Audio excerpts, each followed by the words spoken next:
Good evening. Hello. Welcome to the Midwestern United States, a place where I've never been before in real life or in the sim. There's Than, earning the stream, perfect timing. Which reminds me, we also had another sub while we were offline. I'm going to replay. Good friend of the program, Mr. Hey Sellouts. Streamlabs, play the thing. There we go. Iowa Flyer, good evening. So yes, Than kicks us off in fine form here. This is the thank you stream for Than, so it's nice that he was able to get that sub in there. But we are going to do something that I have never done before in an area that I've never done. We'll be flying around the Midwest. Tonight we're going from Indianapolis west to Logan County Airport in Illinois. I believe the town name is Lincoln, Illinois. Airport code Alpha Alpha Alpha. And then from there we're going to go up to Peoria, Illinois. And we will be in our favorite plane of the moment, the Piper Arrow once again. Now, we'll be flying over mostly flat ground. It's a very different environment out here than it is the West Coast flights that we've been doing, the mountain flights, and so on. But that's fine. That's not it's not an issue. We are going to make it a little bit more interesting for ourselves by setting some weather that is not the real world. Because in the real world today, it is very, very nice. In these areas, looking at the METAR for Indy specifically, few clouds at 5,500, and then both Logan County and Peoria are completely clear skies. So we're going to mess with it a little bit. We're going to bring some clouds in and shoot some approaches that will actually be fairly close to minimums. So that is the plan for the evening. I hope you all enjoy it. It's something different for me, certainly. We're way farther east than I usually fly in the sim. We are on Pilot Edge. Of course, there's no ATC available, but I'm using the network for the purposes of logging the flight. So we will be online, but there will be no ATC for the flights this evening. Sorry to say. So first one on the docket, we're going to depart out of Indianapolis with the normal real world weather, and we won't lower the weather until we get a little bit closer, just so we have something to look at on the way. Basically, the way this is going to work, we need to get from Indianapolis to Spinner VOR, which is located at Abraham Lincoln Capitol in Springfield. That's the IIF for the VOR approach into Logan. Logan does not have a ILS, so we'll be doing a non-precision approach. As far as navigation, we'll depart Indianapolis, go directly to Brickyard VOR, and then I have not mapped the rest of this yet, but it looks like we should be able to go Victor 50 pretty much all the way there. Victor 50 will take us to Terre Haute. Sure, that's how you say that, right? And from Terre Haute straight to Spinner, and then from Spinner we'll do the approach, and then we'll do a full stop at Logan, and we'll plan the next leg then. Okay, that's the plan.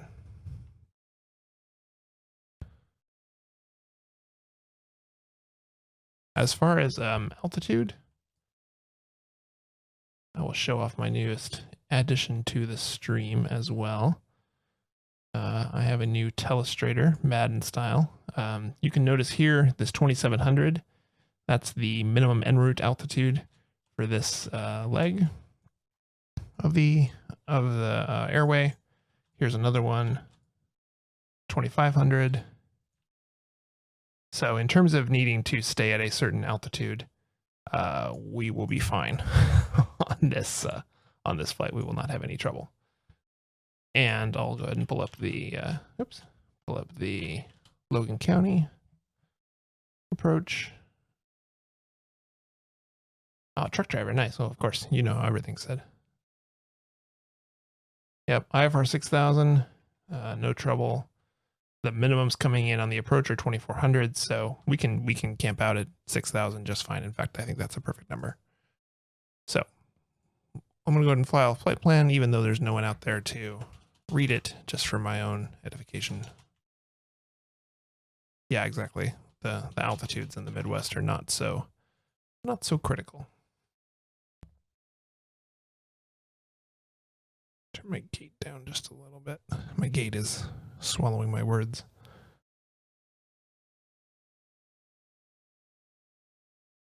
There we go. Okay. Yeah, rolling hills. Fan always makes corn jokes. There's lots of corn. We were saying this is the cornfield appreciation stream. All right, I need to turn the glass off, which we do just to make the stream a little bit more visible. And beans, exactly. See, man, Than, these are your people right here. These people know what's up. All right, mixture can come in, turn the plane on, bring the fuel pump on, put the key in, door's already closed, pull the chocks, give it a little throttle. This thing is like the quietest engine ever.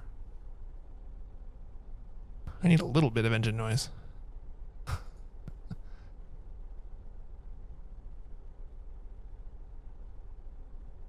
There we go. Okay, that's not too bad. Well, Wanderers, it's not, the learning curve is a little intense.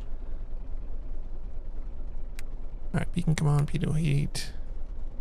Bring the landing light on. Strobe light, come on. Everything else looks good for now. We are running real world weather at the moment. If it helps, I've been doing online flight simming for 15 years, and I was doing offline flight simming ever since I was a kid. So in terms of like level of experience, I'm way up there compared to people who are just starting. And there are people who are way better at this than I am. Set our beacon to 2200 just so we're not on VFR. All right. Winds wise, we got wind 050 at 10. So for our departure purposes, we can go off the short runway right in front of us, which is 1432, and either of those is pretty much the same from our purposes. They'll be 90 degrees from us. So let's see, what else do we need to do? I will go ahead and program Brickyard in.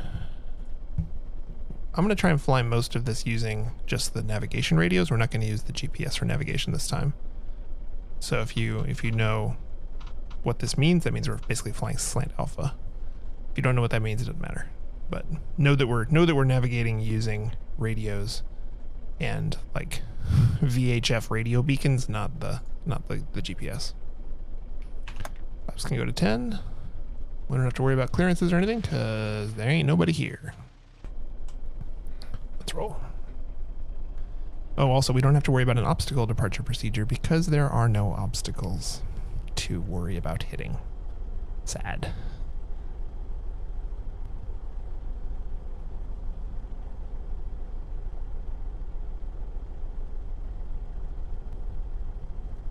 There's probably more obstacles on the ground than there are to worry about. Like things to hit while we're taxiing than there are things to hit from the air.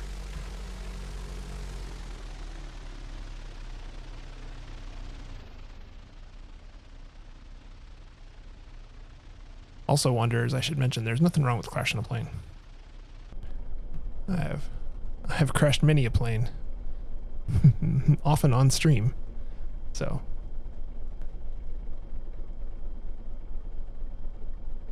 yes, the birds would be more of an issue than hitting a mountain around here.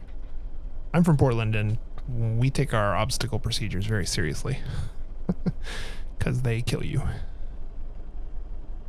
And I think we have some other subscriber thank you streams coming up that will take us into mountain flying.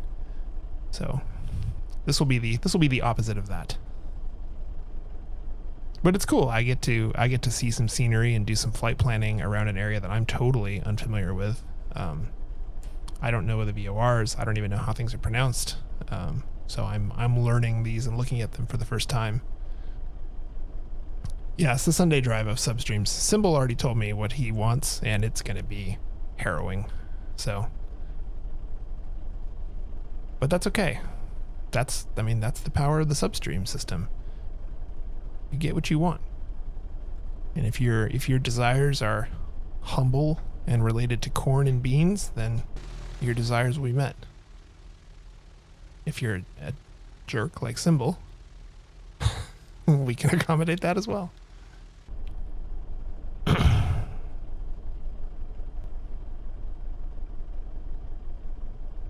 But we're gonna get a backlog of these with all the subs that we piled up on our last stream. I can tell already that we're gonna be spending some time rolling through these.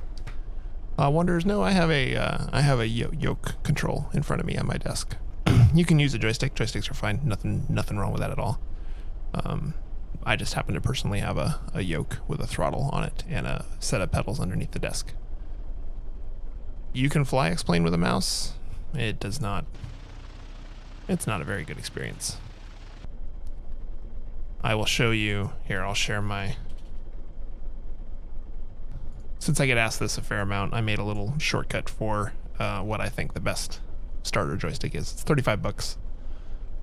It's good enough to get you quite a ways. In fact, it's even used by some FAA certified sims. So it's more than enough.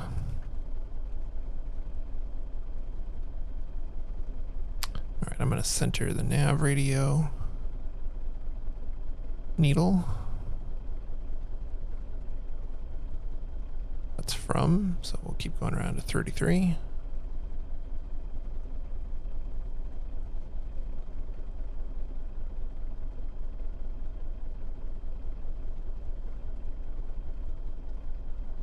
There we go. So we know we need to make a turn to about this heading, about the heading we're on right now, actually on the ground. To go direct to Rickyard, and then we'll go back to the charts and see what to do from there. Yeah, the T16000 is recommended as well. I've seen that one be out of stock more than I have the Logitech. I think Thrustmaster is just a smaller company, so they don't make their stuff in the same quantities that Logitech does. All right, let's hold up here and review our plans. We're kind of cruising at 6,000. We are going to basically take off and do a 180. We'll do a we'll do a left downwind departure because there's other runways to the right. You can see the main commercial hangar and such is over here, along with a bunch of, looks like maybe a former runway or something. Something's X'd out here. So yeah, two left-hand turns, climbing up to 6,000, and then from there we'll be navigating along Victor 50, and I'll talk more about that in a sec. Well, I wonder they've come a long way in 10 years, tell you that much.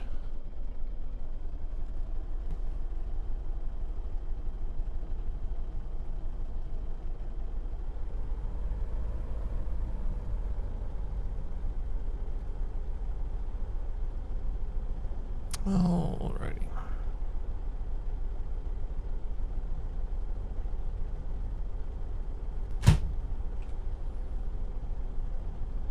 We learned last time the ground handling on this thing at speed is super touchy. Red, good evening, good to see you.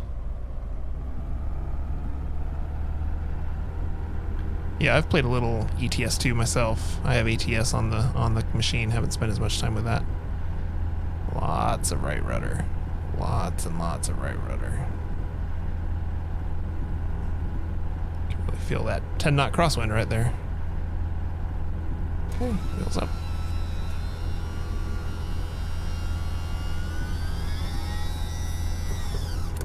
Flaps in.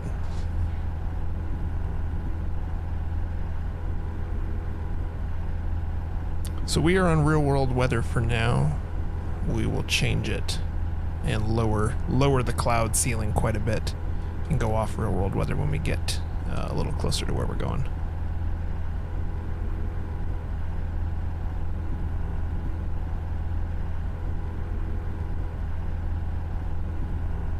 Alright, I'm going to set heading mode and do a vertical speed climb of 900.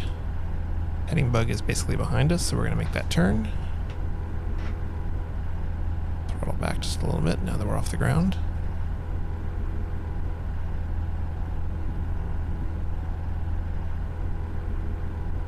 You can see this needle deflected a little bit already. That's because as we are turning and departing, we're changing our position relative to that navigational beacon.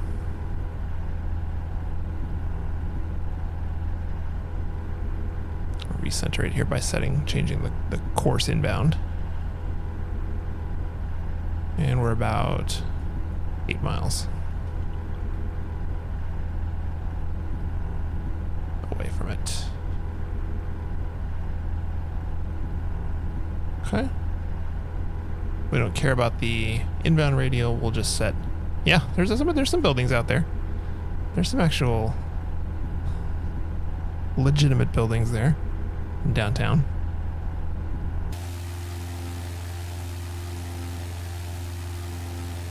Never been to Indianapolis. I hear it's a nice town. I know a couple other streamers were just there for the DCI finals that they have there every year, which I would love to go to sometime. Alright, I'm going to slow our climb rate just a little bit.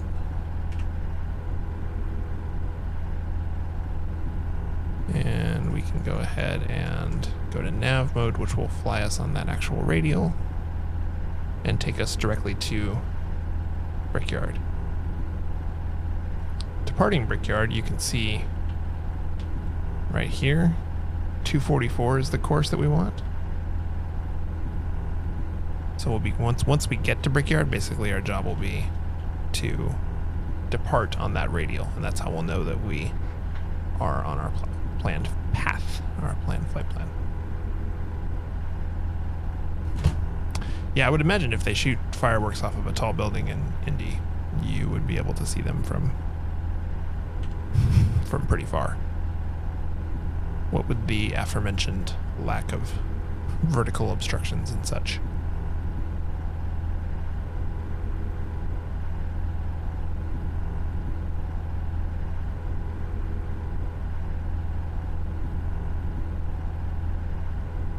And again, since we're not in controlled airspace, there's no ATC, we could just go straight to the airport or straight to the initial approach fix, but I figured it'd be more fun to just program this up and fly it as if it was a real world route. So this is exactly how you would fly between these two airports if you were flying IFR in a small plane.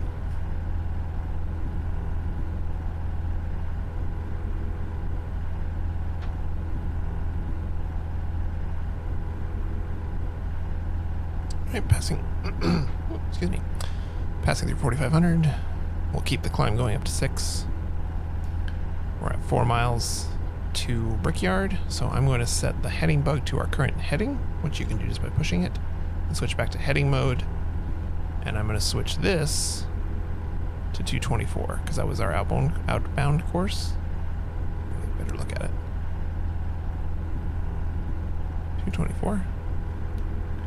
And basically when this counts down to 0, we'll be over the Brickyard beacon, the VOR, and we can basically turn and intercept this radial outbound.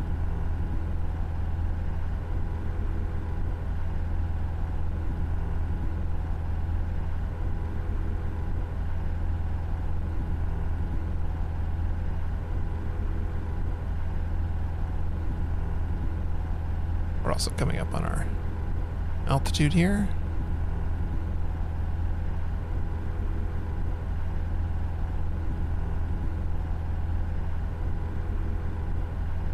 Indy's a big city. A lot more urban area than I would have guessed.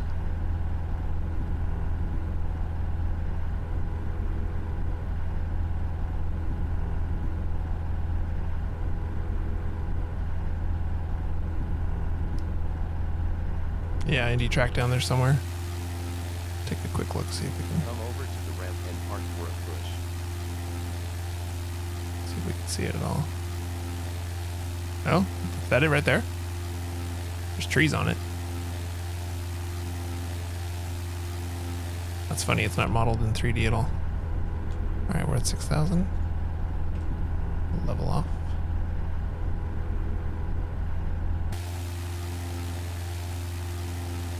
I mean, that sure looks like a racetrack. The stands and everything. I'm surprised no one's done a 3D building set for the racetrack.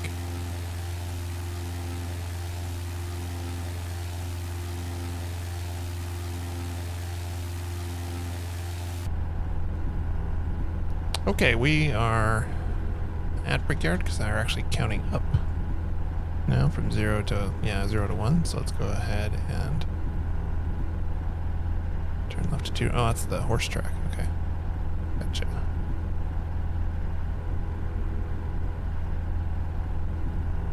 Turn our left turn to 224, and then we'll chase down this radial. Now, the other thing about this particular leg is that we're basically just going from Brickyard here, which is where we just crossed, straight to Terre Haute, and they're pretty close to each other. There's not even a changeover mark on here, so we can dial up the Terre Haute VOR on 115.3 and navigate that way too.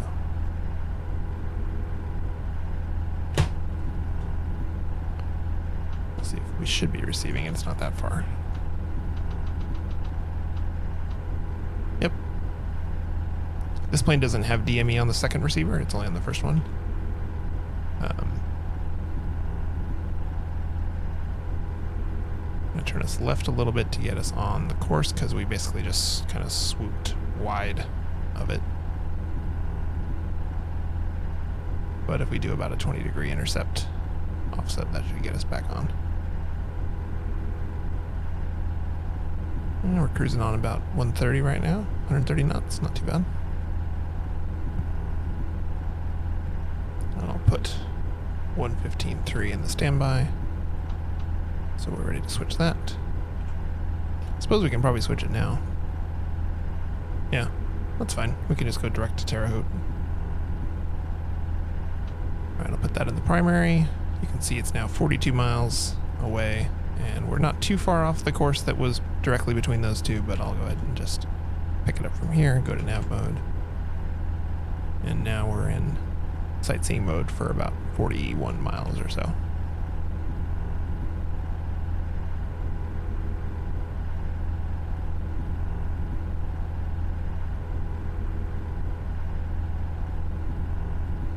This is going to turn right to get back on the radial. Don't really need to do that. Just keep that needle centered is all. There we go.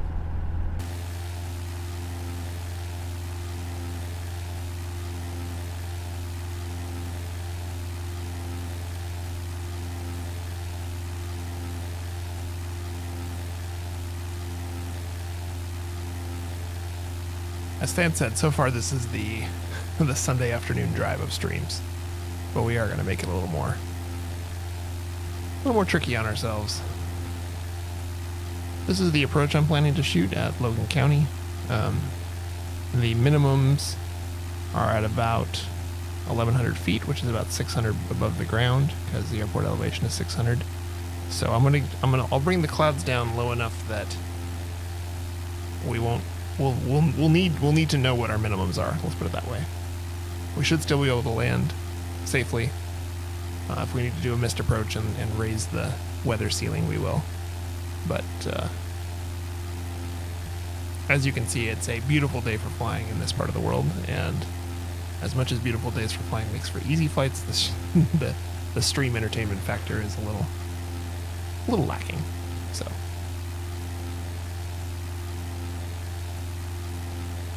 once we're basically over about, we'll say about 20 miles away from Spinner, we'll go ahead and bring the weather in.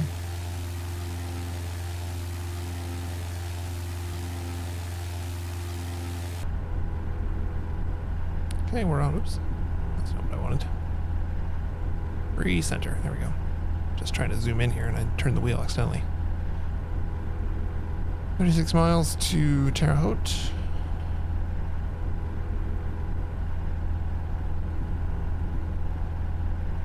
Planning to spend most of this stream in the outside view, but because this part of the flight is very calm and there's not a ton to do and there's no ATC interactions, feel free if you have questions or things you always wanted to know or a longer explanation on something I'm saying. This totally is a great stream for that. Really, I welcome questions all the time, but especially in this case.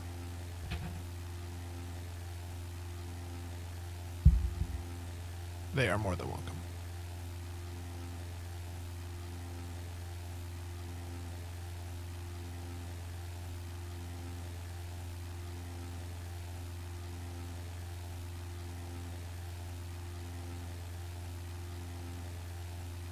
Almost paralleling a highway here. That's funny. Almost like other people want to go between these places in cars.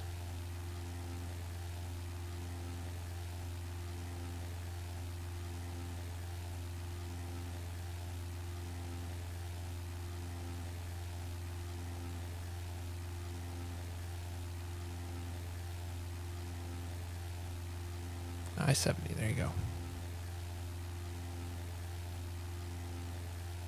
Oh, got a weather update, brought some clouds in.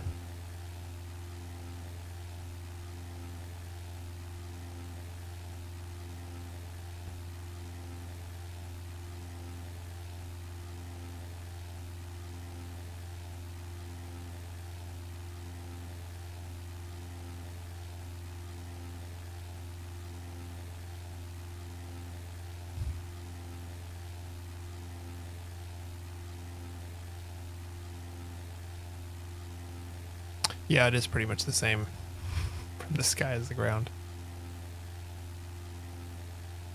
That is correct.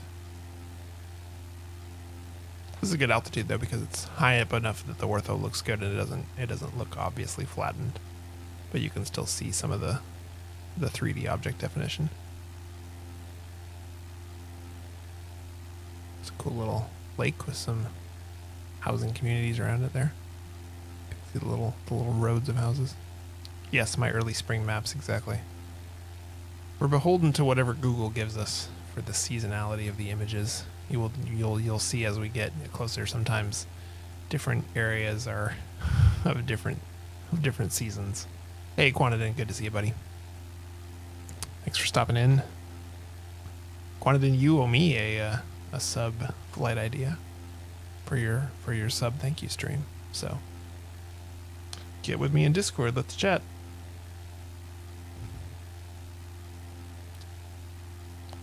Do some approaches at Scappoose. Go out to the Oregon coast. Something completely different. Yeah, man, you call the shots. I'm doing a stream for every subscriber in the early days of the stream when there's just a short, a few number of subs, a handful. I can get away with it. So in thanks for your support, we're doing customized streams for the parameters of each subscriber. Tonight is Than's, which is why we're out in the Midwest. We're near where he lives. I've got a couple more coming up that will take us to Colorado. One that will take us up to northeastern Canada, out to Prince Edward Island, which I'm pretty stoked about. The rules are, it's negotiable. You know, you tell me what you want to see on the stream. And in terms of, you know, airports, route, approaches, weather, plane, as long as it's a plane I own, or one that I really want to get, happy to do it. We did Fred's a couple nights ago on Thursday. That was awesome. Fred did a fabulous job, put together a string of fun approaches. Yeah, PE, for sure. Absolutely. We had a super fun approach on Fred's stream a couple days ago to Boeing Field. The bay visual, charted visual, the harbor visual, I should say, charted visual approach, which takes you just right up the gut, right past downtown Seattle. Super, super fun. Really enjoyed that one.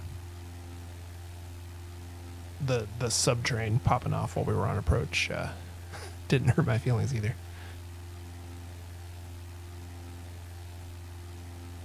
How's our distance doing? Okay, still got about 25 miles. We can crank up the speed a little bit here. Since gas is free, might as well. I'll pull off the mixture a little bit to lean it out.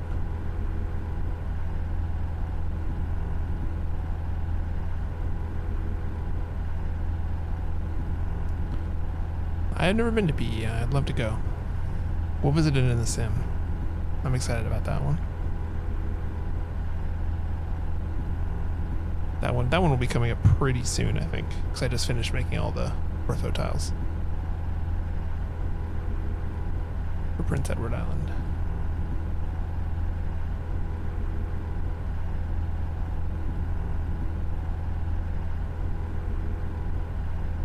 Netarts?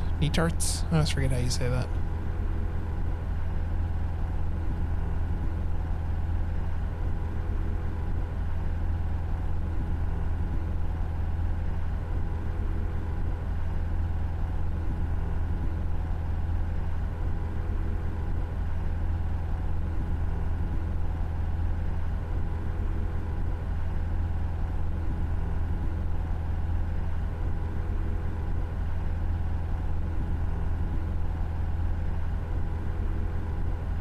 We'll see what the ground handling treats us to in this plane. That is still my only objection to this plane, which otherwise I find to be delightful, is the as we discovered, the ground handling is a little suspect. Unless you like your planes to not allow you to turn them. Which I've never flown a Piper Arrow. Maybe it's supposed to be like that. I doubt it though.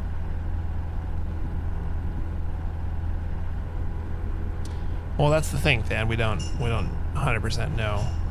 The suspicion is it's because of the sim, because ground handling issues were pretty common with the X-Plane 11 migration. Yes, that's what I do. I predict questions. Hey, Dang Driver, good to see you. Marcus subscriber, excellent. I always welcome the with you emoji in the or emotes in my stream. Thanks for stopping in. We're doing some Sunday driving, streaming out in the Midwest. And thanks for subscriber Athanatos, who lives not too far from where we're going.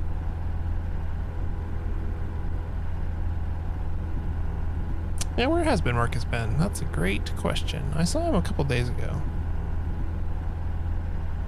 Oh yeah, he might be moving. That might be exactly what's happening. I know he was working on getting the house closed and all that. Well, Fred, that's why it's Marcus's emote, because he's a Pilot Edge ATC and he exclusively streams Pilot Edge scope. So, of course, he had to make a emote be with you. For those of you who don't know, the phrase "with you" is commonly uttered by pilots and is basically, oh, it's John Fly's. I thought that was Marcus's. Okay, my bad. Marcus has something. Maybe it's Radio Check. I don't know. He has something similar to that. But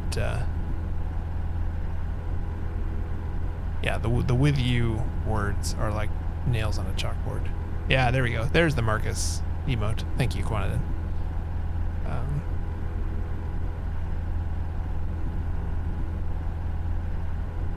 Oh, nice, Captain DS Joel. Good to see you again, my friend. Haven't seen you in a while. Yeah, I just got this vFlyte Arrow a couple days ago. This is my second stream in it. I super like it. You might know, actually, if you fly this thing, we've noticed in the sim that the ground handling is very poorly modeled. Like, you can't use the rudder on the ground at all without it just skidding and spinning. And if you use the toe brakes, it just like completely skids you off. Like we skidded off the runway because we were using the rudder. So I've had to be very careful to get it very perfectly lined up before landing and then just very lightly tap it.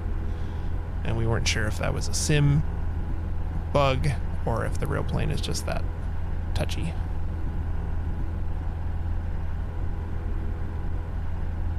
All right, we're coming up to Terre Haute. Yeah, that's the thing, Dane Driver, exactly. Ground handling. Yeah, ground handling is not X-Plane's forte, for sure. Coming up to Terre Haute, we're making a slight right turn to 280. Oops, don't do that. That's not what I wanted. And then going straight to Spinner, which is on 1127. I'll go ahead and get that blocked in here.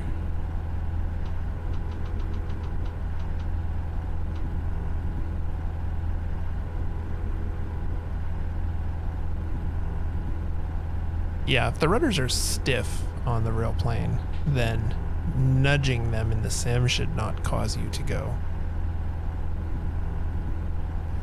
careening off the runway, which is the experience that we've had. So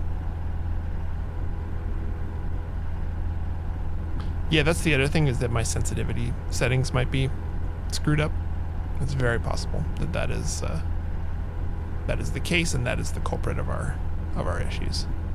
I've not really spent a lot of time looking into it. In the airliners we've been flying, it's been fine. IXCG's been fine. We did some streams in the Bonanza, some streams in the Commander. All of those have been totally fine. Ground handling as you would expect. So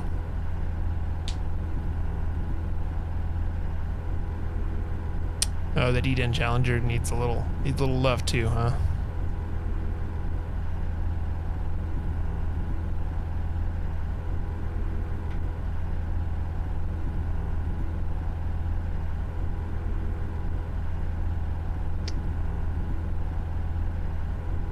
Oh, nice. VFR in Germany. That's cool. That'd be fun. I would like to do, I would like to fly in a small plane overseas. That would be awesome.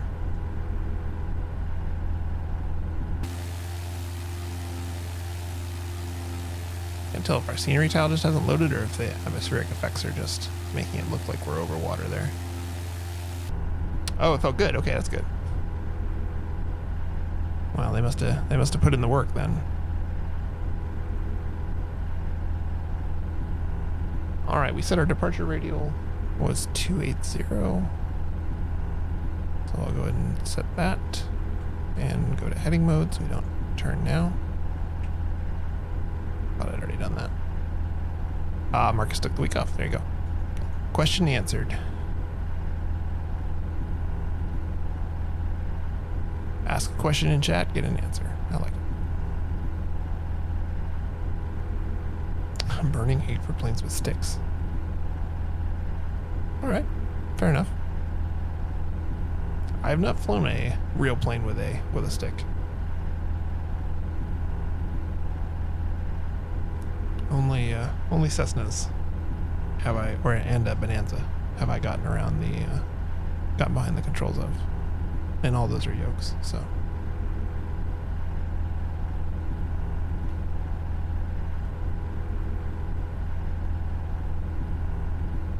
All right, 2.5 miles to Terre Haute. You can see the ground down there. It's just a little obscured at the moment. We'll see if it clears up.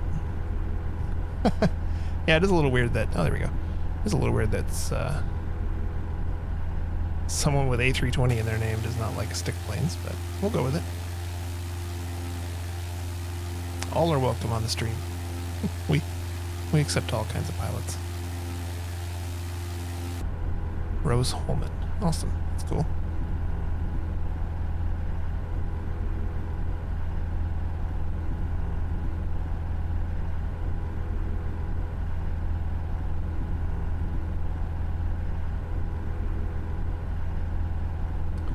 Alright, so for this leg we are once again going directly from one VOR to another.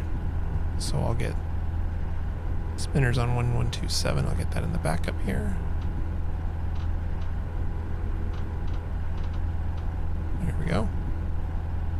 just crossing over Terre Haute now, so I'll put it in nav mode, which should capture that radial outbound as soon as we pass over.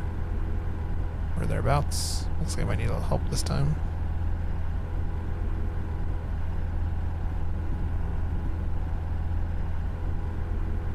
Get turned onto that radial.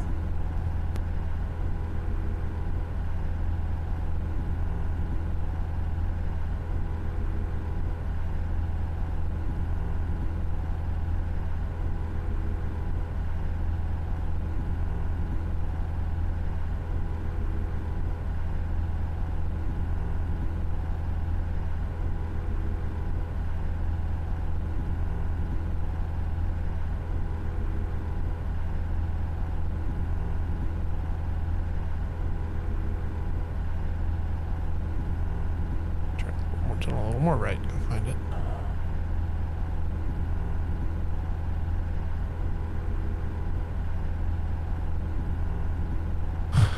$0.25 pitchers? What? It seems like a bad idea. I'm no expert, but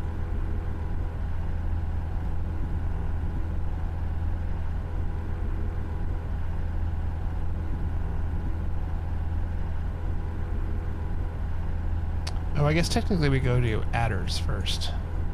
So Terre Haute to adders, and then it's almost a straight line to spinner, so we'll put adders in there instead. 117.2.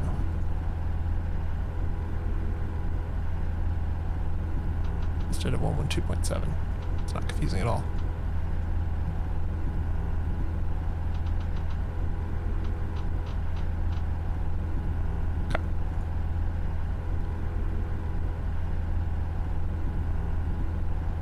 We should be about okay, there we go. We're intercepting that radial now, so it's turning back on the 280 course. Okay, so we are receiving adders as well, which is great, because it will allow me to switch the navigation over. So we'll go back to heading mode for a minute. Just fly in a straight line. Switch our nav radio so that we're now inbound instead of outbound. Turn this around. Oh, it was already going the right way. What was I doing? What was I thinking? Get that centered up and go back to nav. All right, 70 miles to adders. So over adders, we'll go ahead and change our weather. That'll be a good occasion to do that. Oh, you were in an RV. Okay. Which Captain? Which RV were you in? Like a 7 or 6A or what? I know several people who are building Van's aircraft in their garages, because the Van's factory is just up the road from me.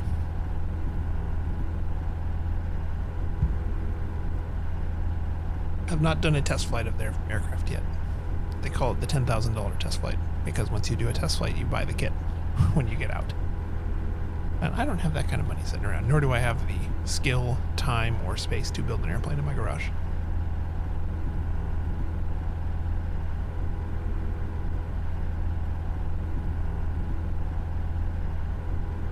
Oh, okay. Got it. No worries.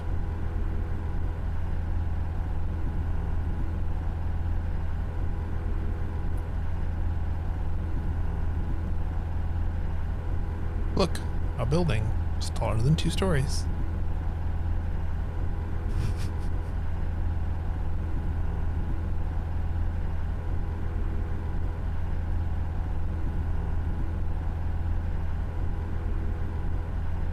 This is one of the tile boundaries here, and you can see the photos.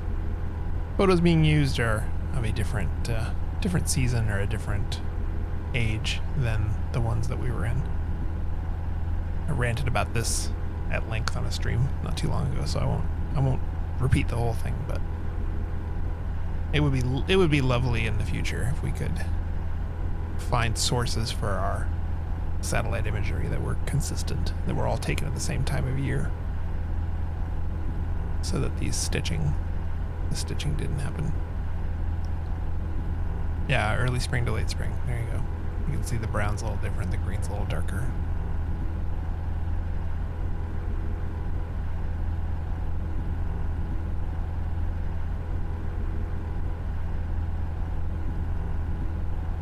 I just gotta wonder how long it's gonna be before someone who makes really good satellite imagery realizes how many simmers would pay money to have this sort of stuff. Like they would. There you go. Than is the resident farming expert on the stream. Any corn questions you might have? Beans, tractor repair, that sort of thing. He will be happy to consult. Right then.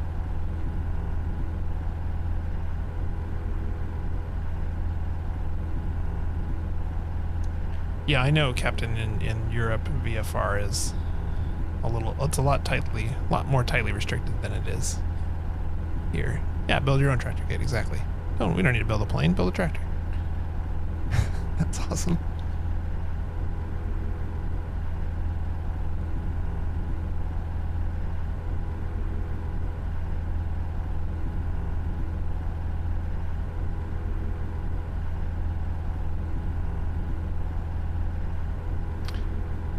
Well, I gotta say, for being still the early days of the stream, in my opinion, like I've been doing this for a few months now, but really only about 20 or 30 streams in, to already have gotten the affiliate status and to already have almost double-digit subscribers is really super cool. So thank you, everyone. Thanks to subs, thanks to the followers, thanks to the viewers. It's been fun. I've learned a ton about flying, about trying to entertain and provide something interesting, and while educating and also having a good time for myself. I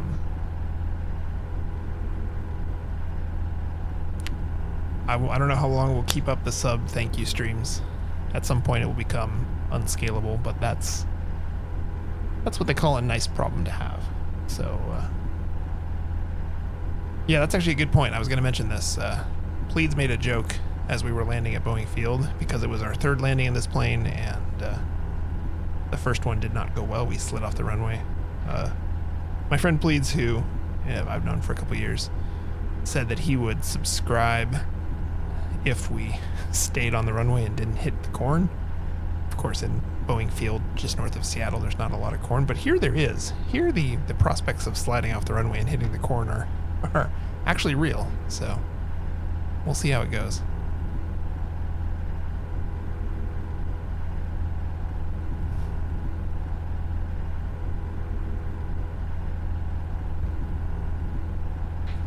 Oh yes, excuse me, not corn this time of year, it's beans, right? That's what we were discussing. Wow, inside the fence next to the runways. Where's MLI? I have to look that one up. Quad City. Okay. Oh, Moline, Illinois. Oh, okay. Oh, you're gonna be in the same state, anyway. I don't know my geography enough to know how far from Moline will be, but...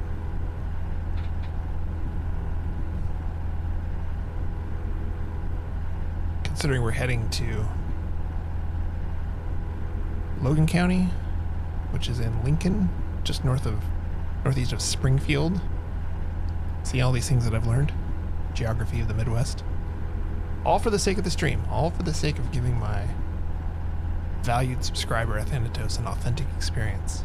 I've become acquainted with Midwestern geography of the southern area of the state of Illinois.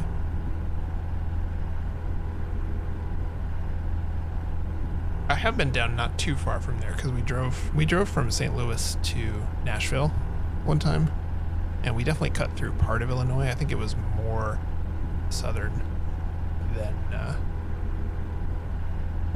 where we will be. Inside the airport, Logan Gray, and that's awesome, man.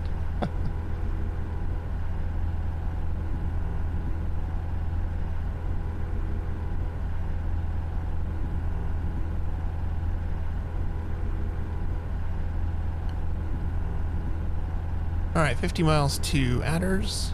I said at Adders, not only will we update the radios and navigate to spinner, but we'll also knock the weather down. I'm thinking we'll go... Yeah, Captain, links are fine. Thanks for asking, but links are totally fine. I'm thinking we'll go overcast tops at about 1400. That should give us about 300 feet of minimums clearance. I'm nervous about setting X-Plane to do clouds right at the minimums because it might just get too happy about it. It might just go a little too low. So we'll give ourselves a little bit of space. Oh, a gun range right next to the airport? Wow. That's awesome. There's a lot more rural viewers on Twitch than I would have expected. That's cool. As someone who's pretty much exclusively lived within 45 minutes of a major city, if not closer, I don't know much about that way of living, but I think it's pretty cool. Every time we start talking about property prices, and Athanatos reminds me what he paid for his house, I see the wisdom of it. Trap shooting at the approach lights. Oh dear.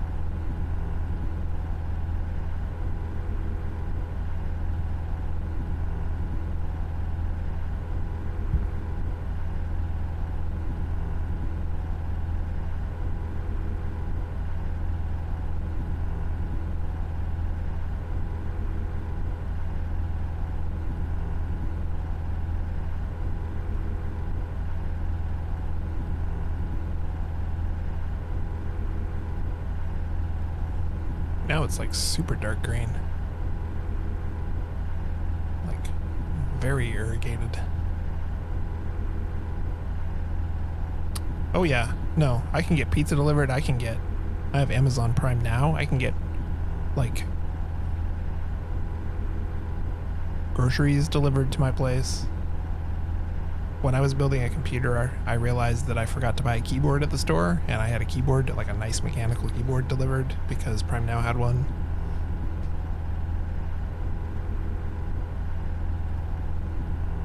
Yeah, Captain, I wasn't saying you don't. I just, you posted the link to your airport, and it was in Wisconsin, right? Sheboygan County is Wisconsin.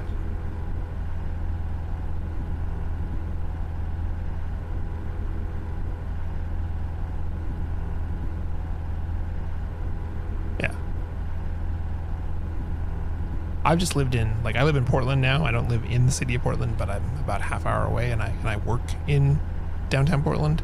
And before that, I lived in Southern California, East LA.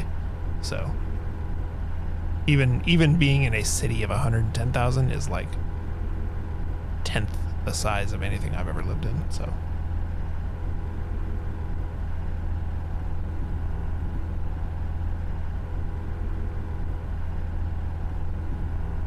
Yeah, I noticed that the ground around the airport was green and everything else was brown, and I naively assumed that was because they watered it around the airport, but not the rest of it, and it was brown because it was all dead.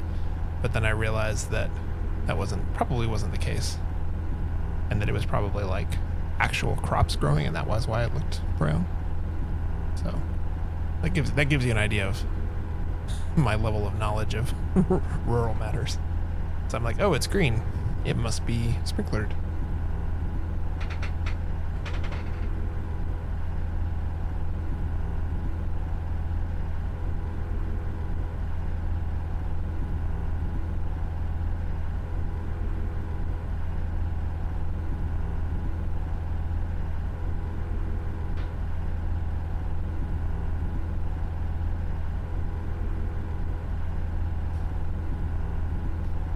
There you go. Plowed for planting or just planted.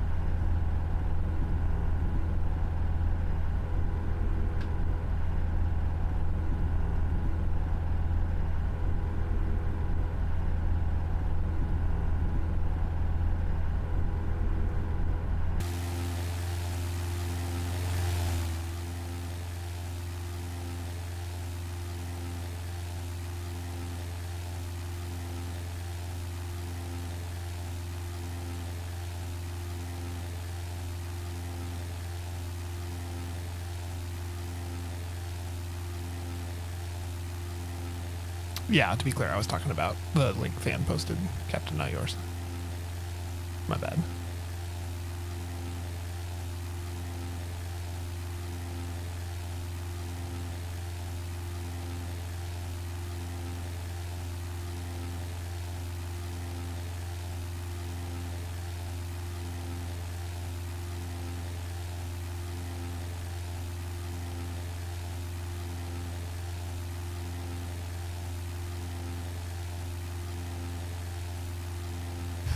Oh yeah, there's trees. I was surprised when we went to Nashville, and then we were about an hour and a half outside of Nashville in a very small town. And people always come to Oregon where I live, and they are always like, "Oh, it's so green here. You have so many trees," which is true. Both of those things are very true.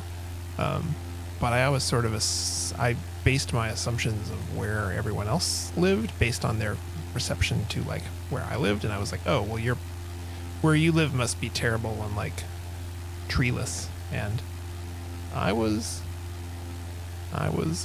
pleasantly surprised with the amount of diversity of terrain. Like, still not like crazy mountains or anything, but there's forests. It was greener and more forested than I would have expected.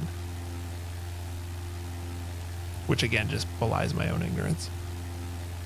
An FBO push tractor. That's awesome. Outstanding.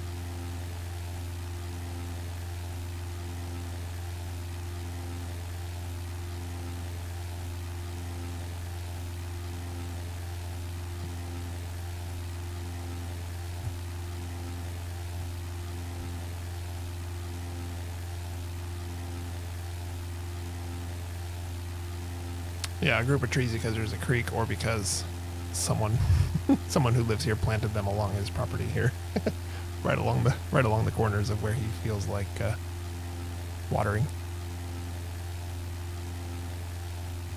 Yeah, Fred, I agree. It reminds me of that as well.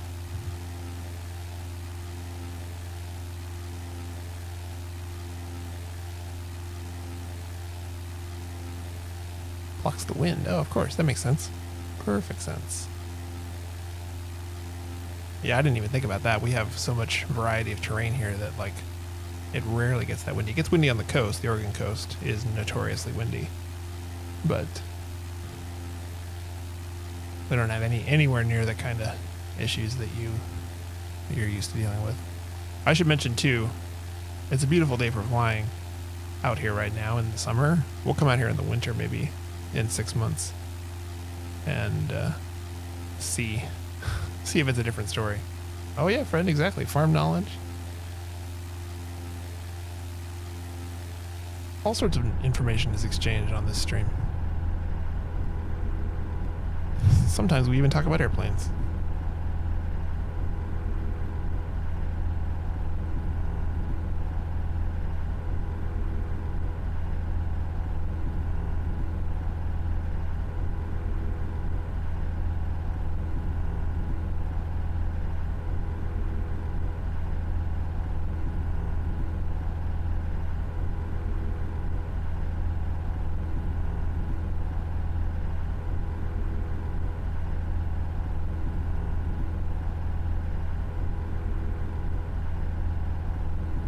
There next to what looks like a Costco.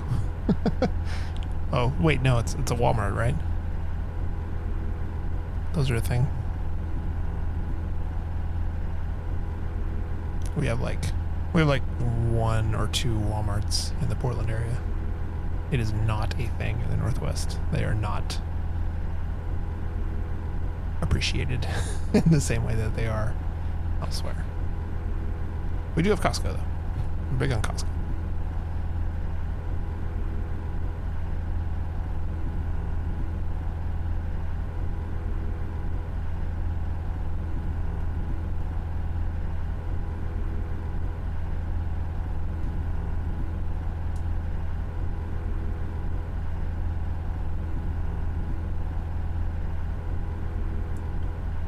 So for planning our descent, you'll notice the MEA from Adders to Spinner is 3,000, so we'll make sure and stay at or above 3,000 there, since we don't have a controller to get us lower.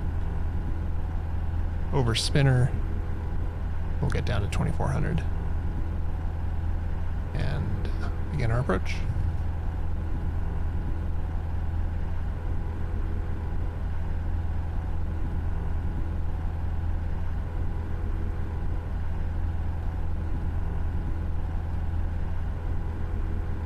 Well, that was one thing I noticed when we were driving through Tennessee, is that every little town of any size at all had its Walmart, even though there was another Walmart within, in the next town over, which was like 5 or 10 miles. But it was clearly a thing that they were like, every town must get a Walmart. And I realized that was Tennessee, which is different than Illinois, but still, it's very different than it is here. Fred, you want some Maddenisms? I don't do impressions. I know better than to try and pretend like I know what I'm doing with that stuff. But well,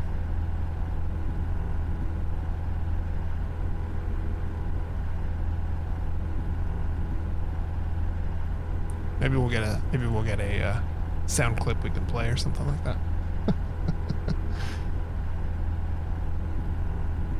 We'll see with the telestrator. I like it. I like the ability to, I'm used to using the mouse to like point to things, so being able to draw on it and make it a little more visible seems like a good thing. We'll see how it goes, whether I stick with it or not. I noticed looking at my Twitch stats that a surprising to me amount of people watch the stream on mobile devices. So if you're watching on a mobile device, trying to see my little tiny mouse pointer on an already tiny screen seems damn near impossible. So I figured the telestrator is a little more easy to see if you're on a small screen. There you go. Good job, Fred. You don't need me to do it. I'll just have you do it.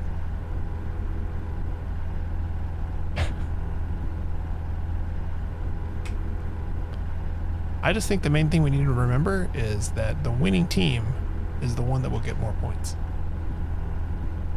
Like, just keep that in mind as we're making our strategy. No, it'll draw on anything, so I can be like, look, this is an altimeter. This is a smiley face.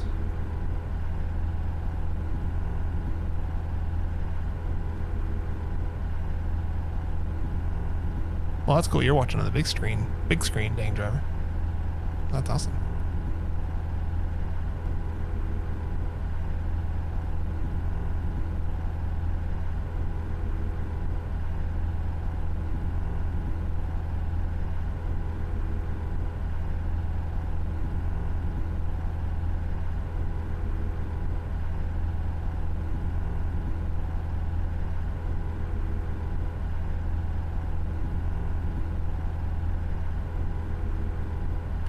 I should mention too, tonight is the first stream I'm doing with my fancy new audio equipment. So I'm sure everyone noticed how much more luscious and rich my voice sounded. Right? But it makes me happy, and that's what matters. 13 flights coming to SPM. You a ramper, Captain? Or work at the FBO or something?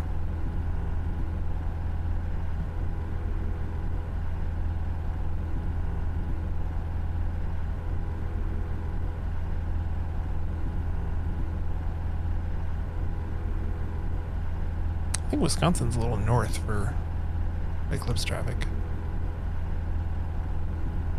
Because, like, my friends in Missouri say that they're in the path, the totality path.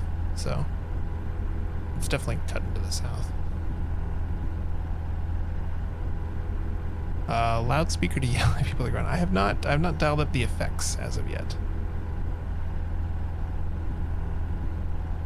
We'll see about that. We just had the manual reverb.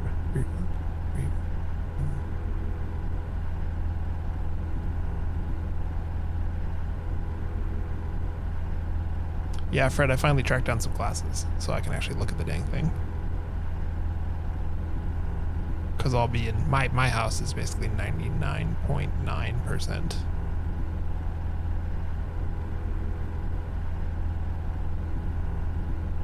Yeah, I think flying during it might be tricksy.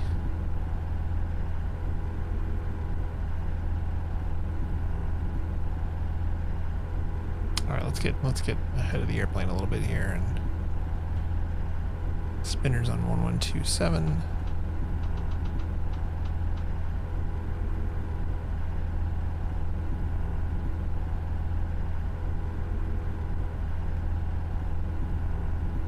Let's see if we're receiving it. We should be. Yep, we are. Cool. We'll just go directly there by centering the needle. All right, let's go ahead and get our weather dialed in because this may take a little bit of work. First, I need to turn X Enviro off.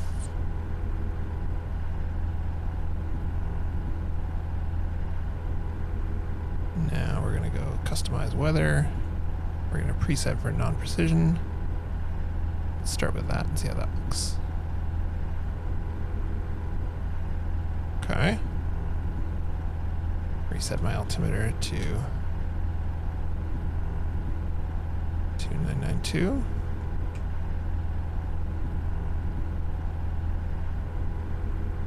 Yeah, lots of people flying in around and not looking for sure. Oops. Yeah, weather. All right, we want our tops to be, what did we say?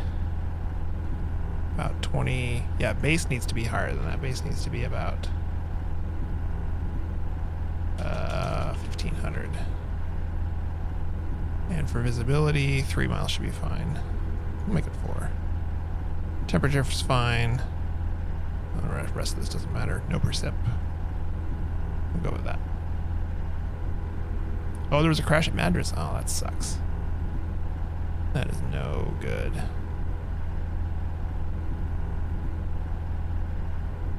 So we can start descending now. We'll go down to 3,000.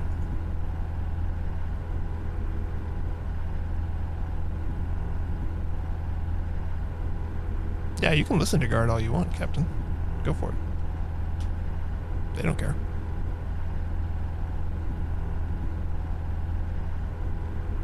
Take one more look at this, since I'm not a custom weather expert.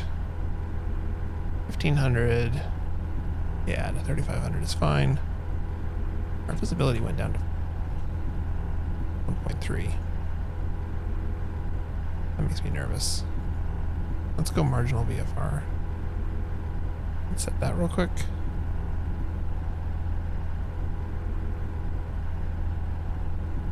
And then we'll drag this down to 1500 base.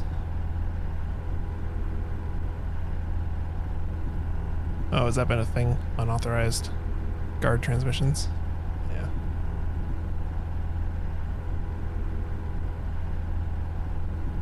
Alright, 45 miles to spinner. We're descending down to 3,000. Meows in guard, oh my god. What a terrible idea.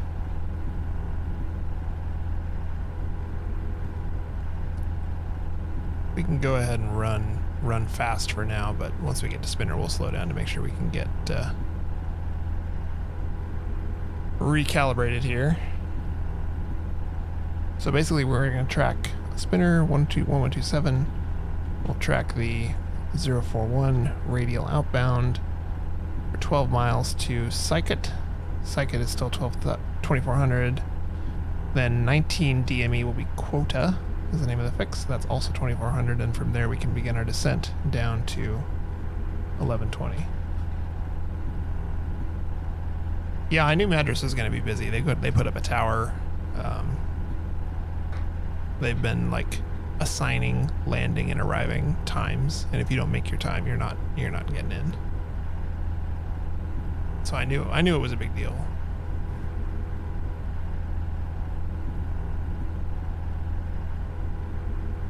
Yeah, I'll be interested to see tomorrow. I don't really have any plans to go anywhere tomorrow, but everyone's been pretty doom and gloom about expecting a lot of traffic for people flying into Portland and driving southeast to the desert. We will see. I did all my errands and everything today, just in case.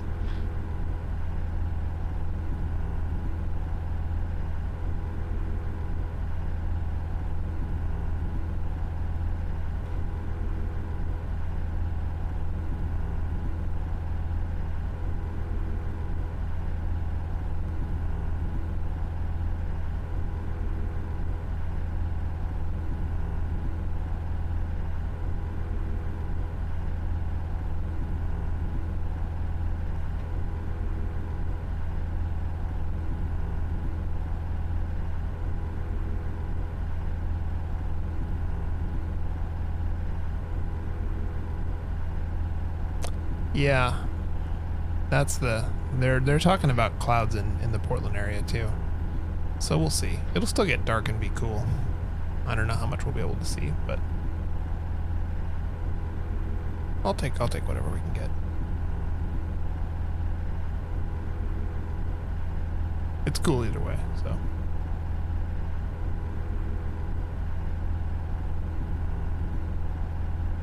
Alright, there's 4,000. Keep going down to 3,000 and another 40 miles or so.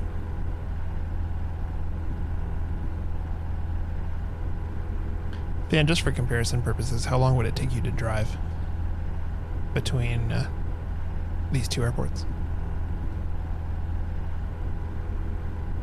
Because we took off about 10 minutes after the stream started, so we've been in the air for about an hour and change.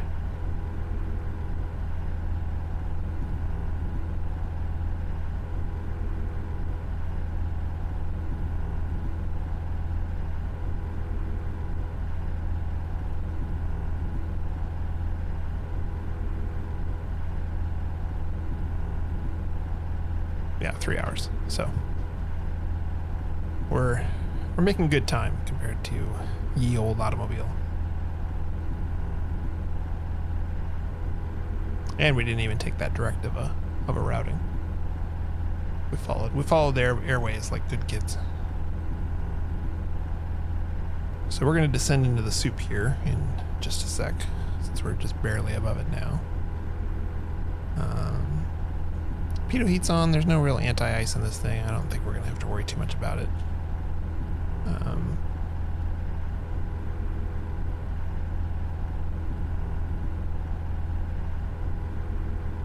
Yeah.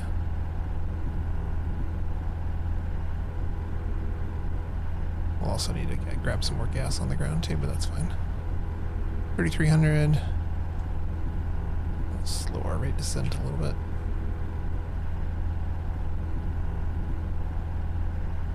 I may need to do a fresh weather application. I don't know if it's going to continue drawing clouds in front of us. I don't normally use the default weather system. I always fly real world weather, so I may have to reapply that that weather change occasionally. Than, it really depends. I can actually look it up.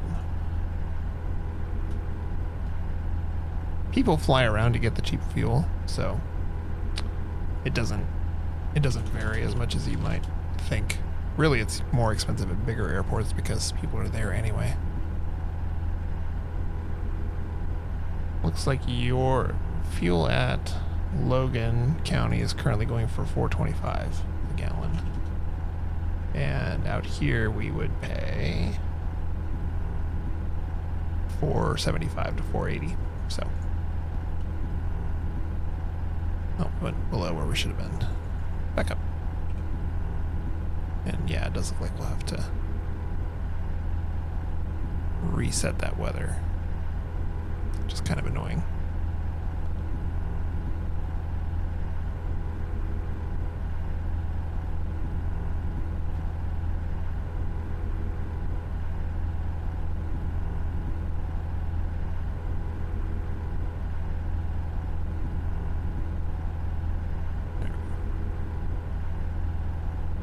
Yeah, 45 minutes. Flying fuel, 45 minutes away to save a buck. Like, I understand planning a cross-country flight between cheap fuel. That's just smart. But specifically flying miles out of your way for the purposes of saving cash on gas is a little silly. Alright, so there's 3,000. We'll go ahead and hold that.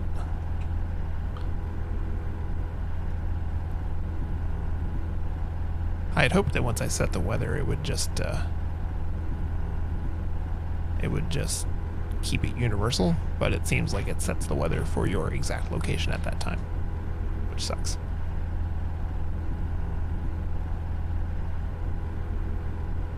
We'll see if we fly through it again like we did earlier.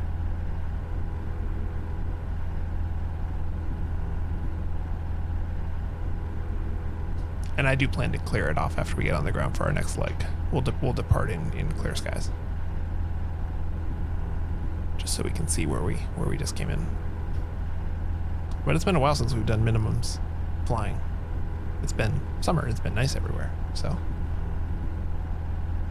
I'm stoked to get back to it. It's a nice challenge for me. So 27 miles. Sure, everything's good. If I go way up, we should be able to get above it. Yeah. Or underneath it.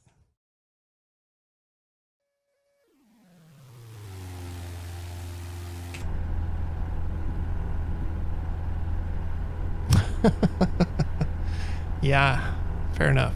So you're telling me that airport has accurate METARs?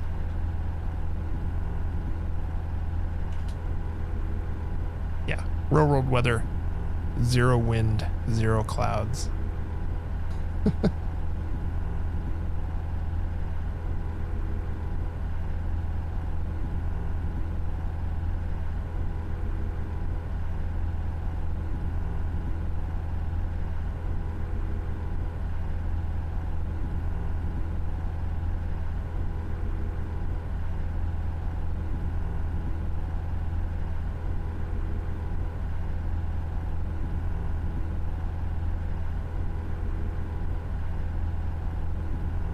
Just glancing at the missed approach, it's basically to turn around and go back to quota. So the missed approach path is like, turn around and just go right back here where you were before and try again. That's awesome. I don't think I've ever seen a missed approach procedure that didn't like take you somewhere else. That's really funny.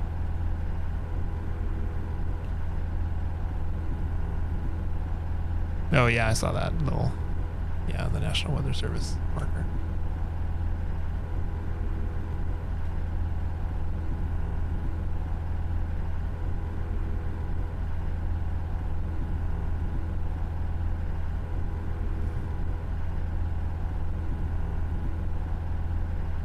Yeah, airport owners aren't cheap. They will, they'll hike up the gas prices when they know the BizJet fleet is coming. They'll be more than happy to crank that stuff up.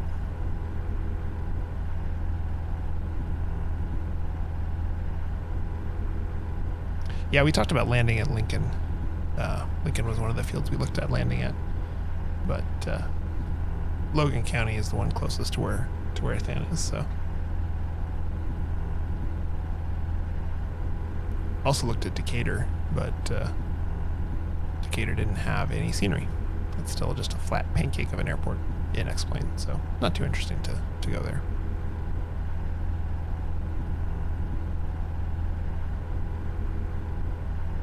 Oh, Lincoln is Logan County. Okay, so what's SPI then? I thought SPI was Lincoln Airport.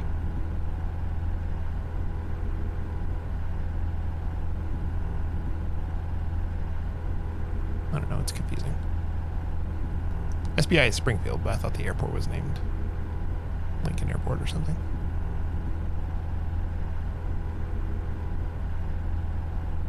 I don't know why, by the way, maybe if you know why the VOR's name is Spinner instead of Springfield. I mean, I know Springfield is like the world's most common city name, but... Oh, Abe Lincoln, of course. Of course, I should have guessed. Yeah, everything is named Lincoln around Illinois. That's a true statement.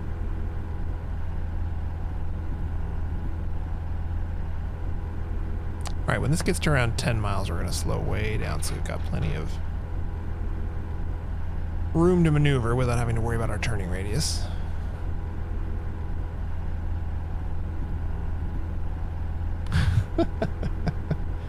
Busted open a watermelon. Yeah. Understood.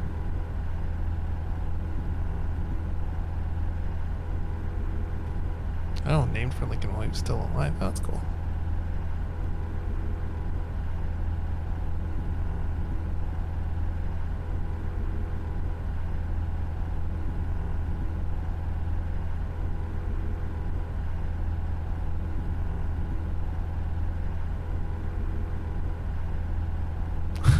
exactly, before he became a vampire hunter.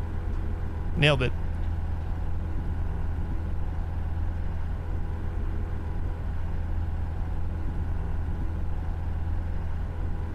All right, 5 more miles. Well, you know, Than, it's your thank you flight, because you hit the magic button and subscribed and put a few pennies in the old coffee can.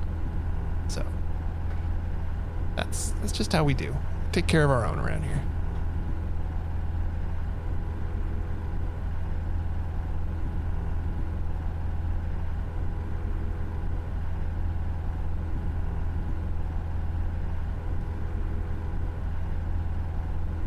The funny thing is, X-Plane runs slower frames per second wise when it's rendering all these clouds than it does when it's wide open and we can see for miles. Never have figured out why that is. You would think in whiteout conditions it would be like super efficient.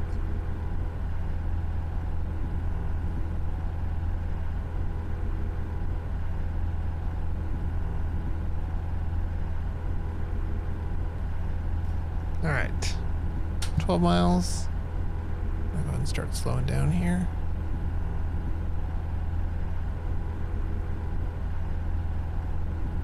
We're still in the green arc, so nothing unsafe about it, but just gives us a little more agility and lets us turn tighter on some of these on our turn to the approach course.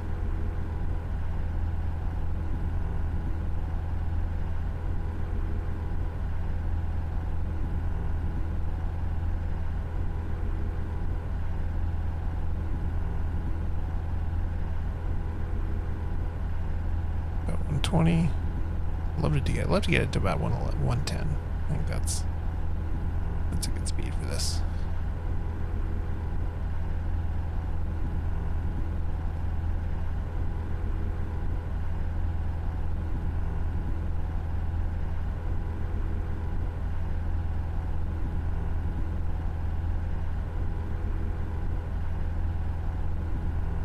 Okay.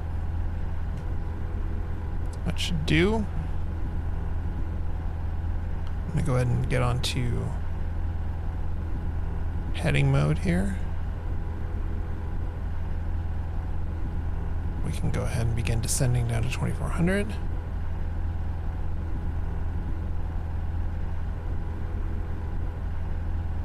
It's not an urgent descent, we have lots of time.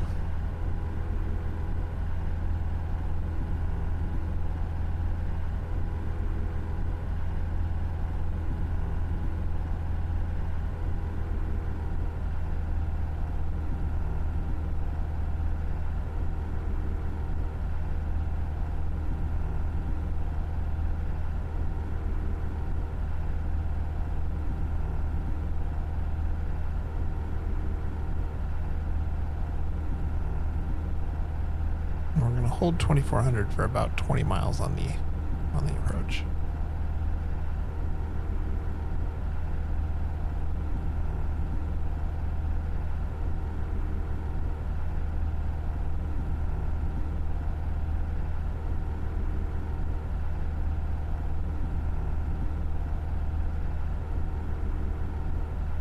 Just managing the speed here. 7 miles.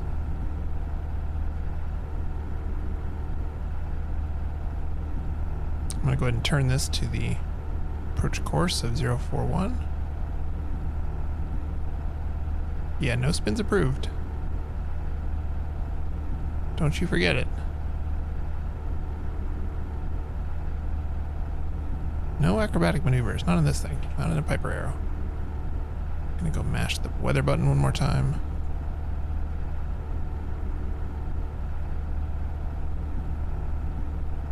Alright, we're at 2400, so let's go ahead and level that off. We're a little under, actually. Come up just a hair.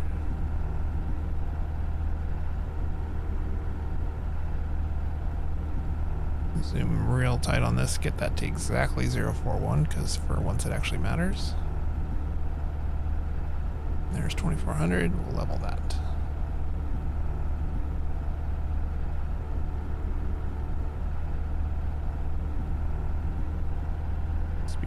below 100, which is fine. It's not going to stall or anything, but I'll give it a little more.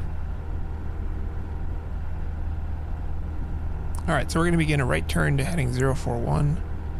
When this clicks down to about a mile or so.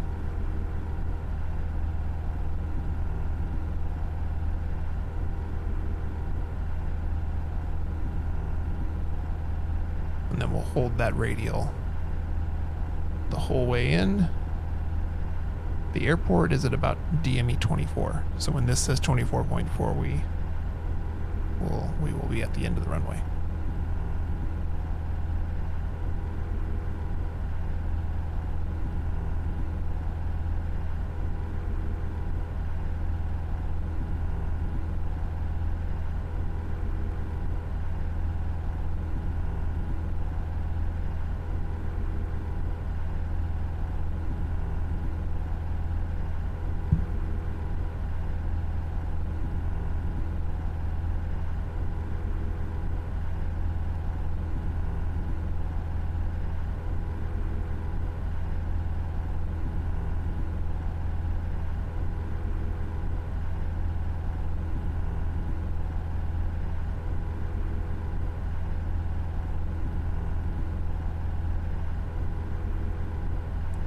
Two miles, 3 miles, coming down to 2.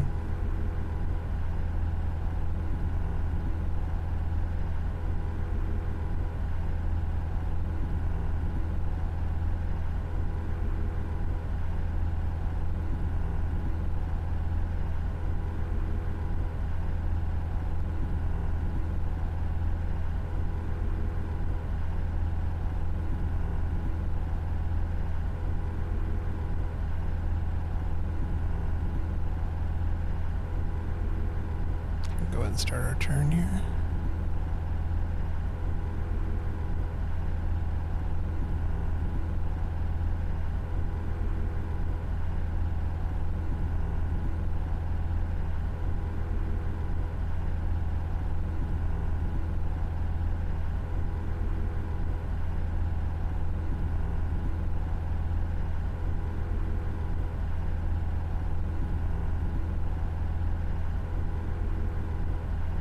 Need to go all the way to 41 because we got to intercept that radial. So we'll leave it about there for now. It's now counting up. So we're flying away from Springfield. Spinner.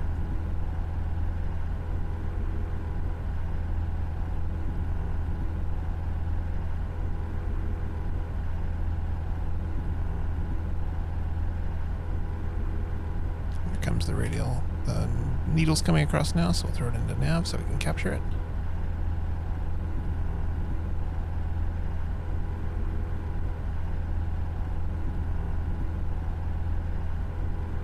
All right.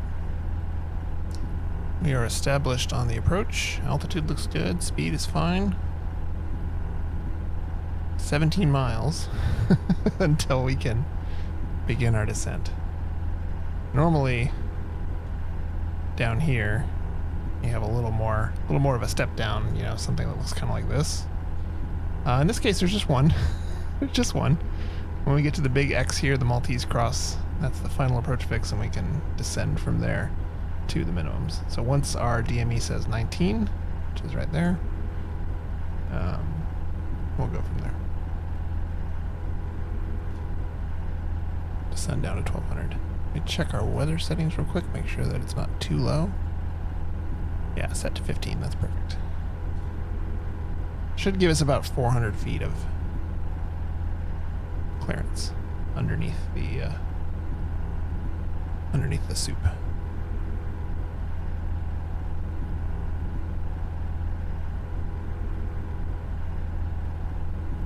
I just thought this would be more interesting than a perfectly clear day.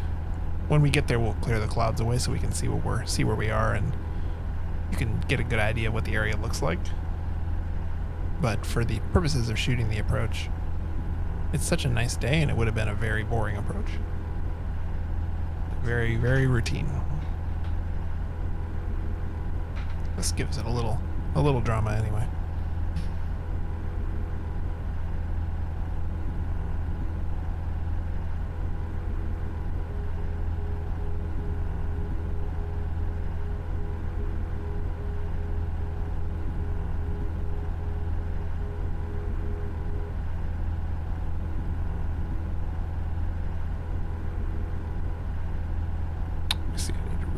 reset our weather here.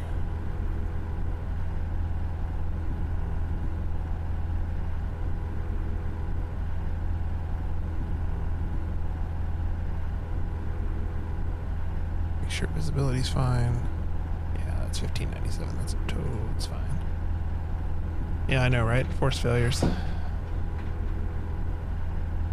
Look, man, we're already standing a good chance of landing in a bean field due to ground handling programming. We don't need any help with that. All right, Captain, we'll see you. Thanks for stopping in. Appreciate the chat and the viewership.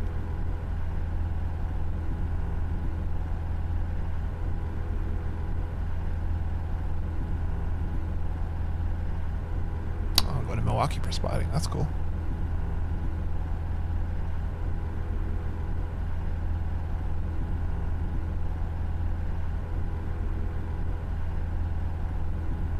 Fred, that's a good question. Developing stuff for people to watch, or just doing whatever I want and letting people watch or not. It's a mix. I enjoy the chat and the engaged audience. So, good evening, Joe. Good to see you.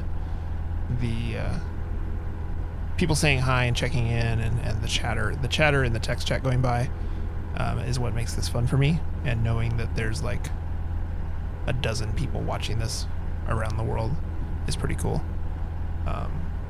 So on the one hand, I want to do things that will create opportunities for chat and that people want to watch. If I just did the same thing every night, which I know people do. Some people that I've met in the past sim the same exact routes over and over again in the same aircraft offline, so there's not even any ATC variability, and that's fun for them, and that's fine. That's not a viewpoint that I understand. I have way too much ADD. I get bored way too easily for that sort of flying. So it sort of works out that I do things that keep me interested, but I'm also the kind of person, I think I have the same mindset as a lot of the people watching, so the things that interest me probably also stand a decent chance of interesting you as well.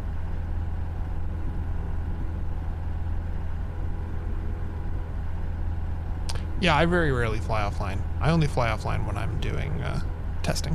When I'm testing scenery or testing a flight airplane, although I've been doing that less and less, considering I landed this plane for the first time on the stream live. So it's pretty rare that I don't spend a lot of time in the sim when I'm not streaming. Let's put it that way.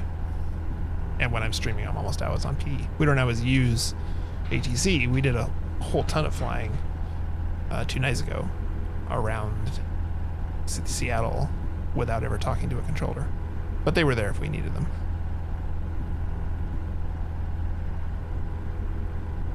All right, I'm gonna go ahead and slow us way up here since we're 7 miles to our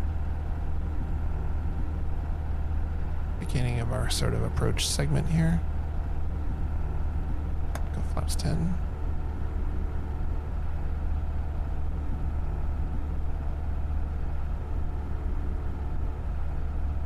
Yeah, Fred, I mean, I think that's the key, is that if I was trying to entertain everyone by doing things that I don't actually enjoy personally, you would be able to tell. Everyone would be able to tell.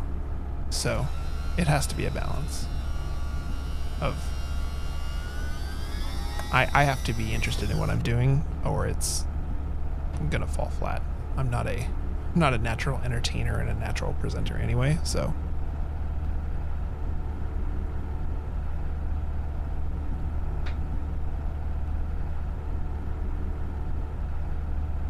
all right, we got 25 degrees of flaps, just sitting about 90 knots.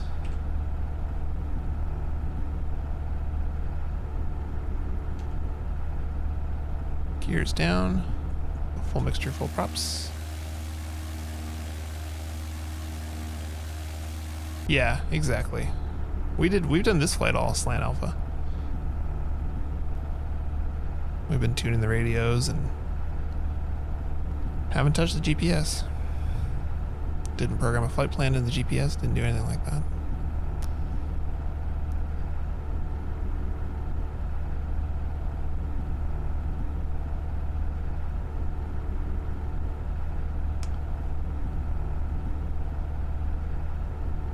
Alright, so once we pass 19 DME, we can descend down to 1200. And at 1120, we need to see the airport, or we need to go on a missed approach.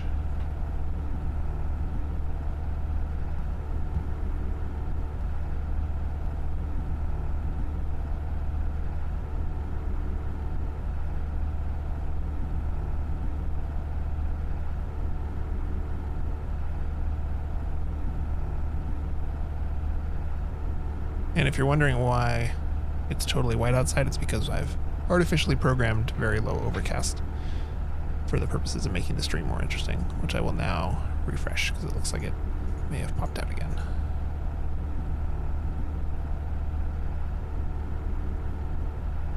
Marginal VFR. There we go.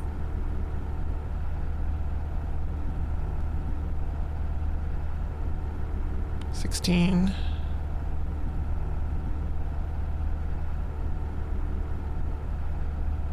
Slow up a little bit more even.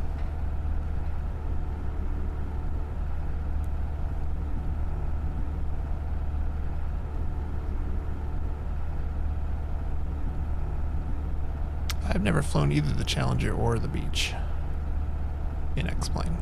I had the PMDG Beach 1900 for FSX. That was pretty cool. I like that plane.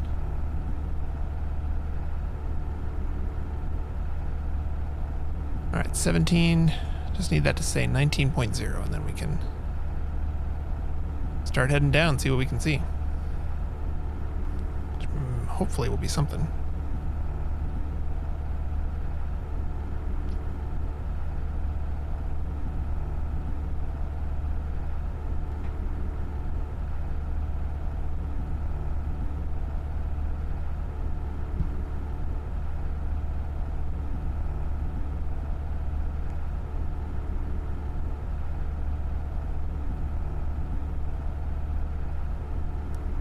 There's 18.0. There it is. Oh, Phoenix Place 420. Thanks for the follow. Appreciate that.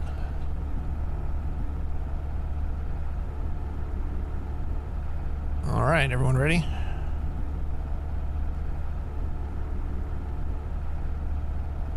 Half mile to go here.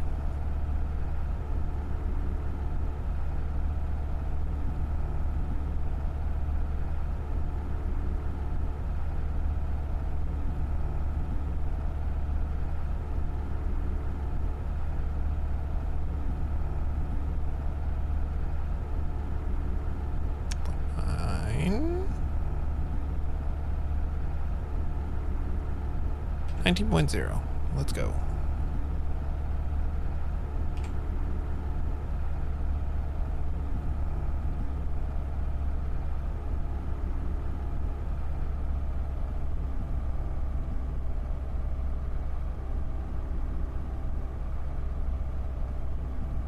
And we're going to level at or above 1200.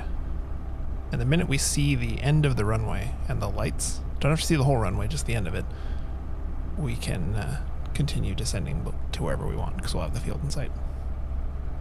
They call it the runway environment. That's the key phrase.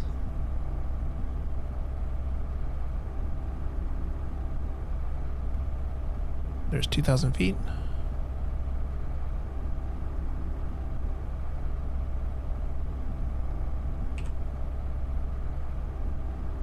Got about 4 miles here to see something, so I'm going to slow us way down. And get our rate of descent a little steeper too.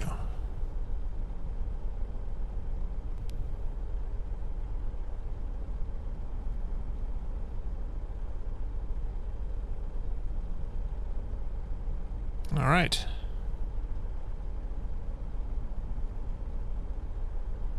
See a beacon over there. Oh, there it is. Off in the distance. All right, very good. Autopilot can come off.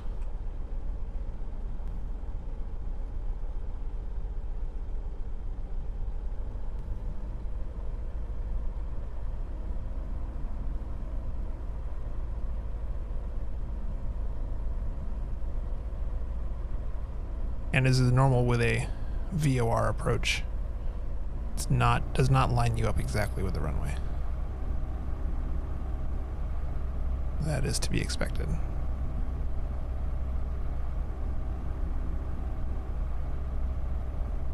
I don't know what that beacon is over there. It's like right in the middle of a... It's like there's a green lights there. That's weird. Very strange.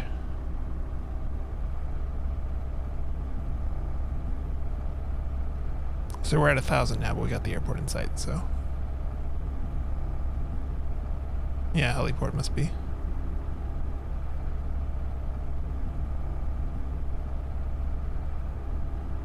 It's weird that it didn't draw a building or something. The beacon is where my Uber client wants to be picked up at. Yeah, that's probably about right.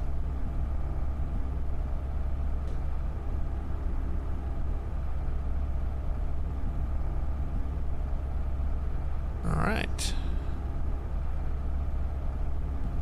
Looks like someone planted a nice tall tree right on final. Thanks for that, explain.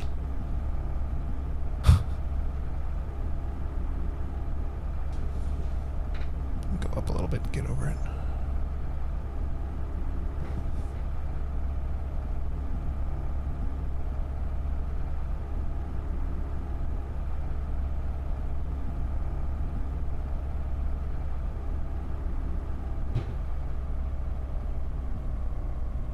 There we go.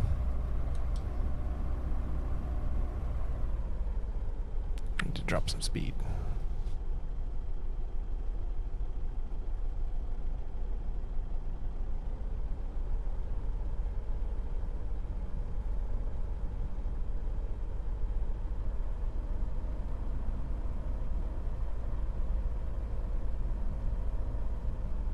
Oh, we're fast.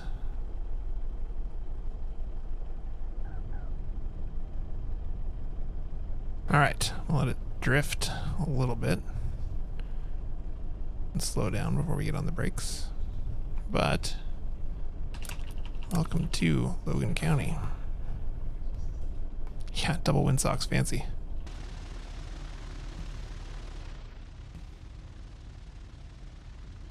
Oh, the ground handling.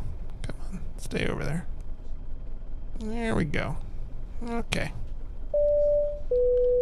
Mortician Lair, thanks for the follow. Oh, come on, brakes. Oh my goodness, look at that thing. Look at that thing go. All right.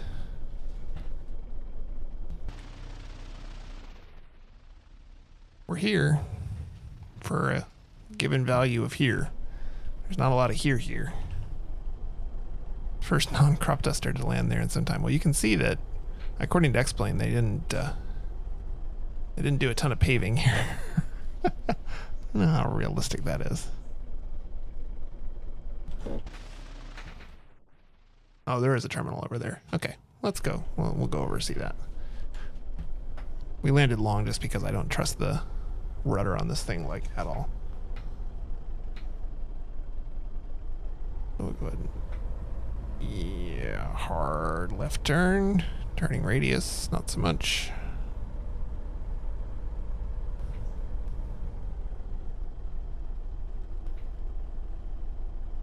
We'll go park properly. And I'll go ahead and clear the air. Put exit Viro back on, and it should bring the weather.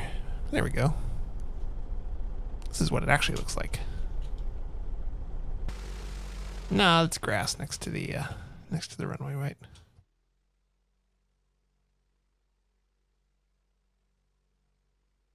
There you go.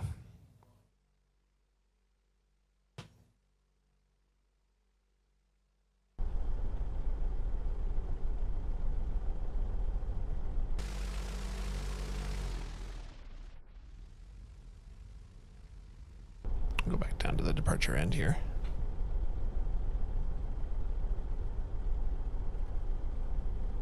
Yeah, of course it is nighttime in the area. I don't normally stream nighttime, and the reason is because you can't see a damn thing. I can see it, but the tiny little pixelated lights do not stream well at all. So it just looks completely dark outside.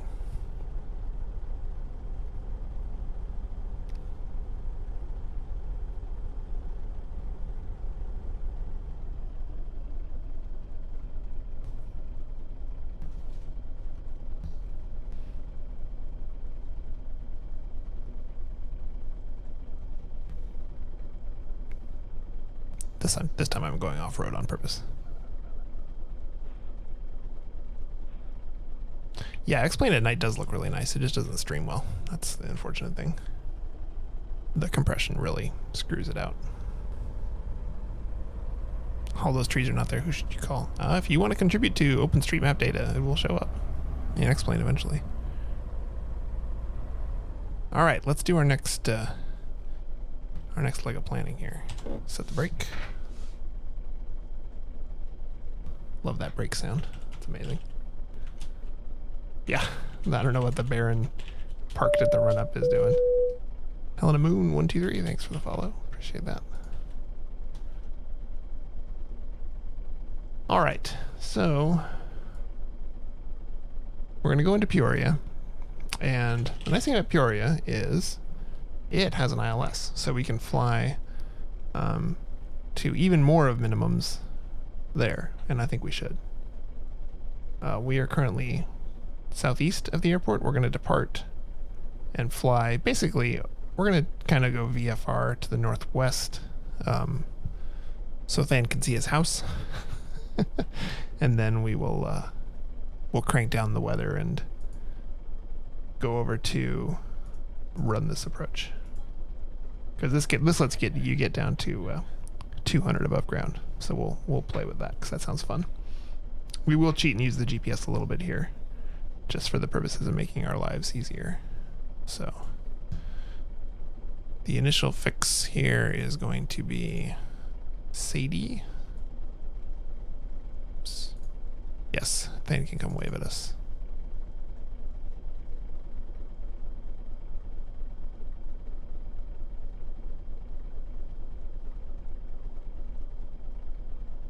Sadie, perfect.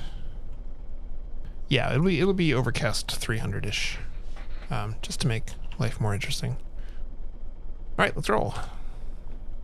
Oh, you know what? I should refile on P just for status bar purposes. We're going AAA to KPIA, and our route is Sadie, and our altitude will be like 4,000-ish.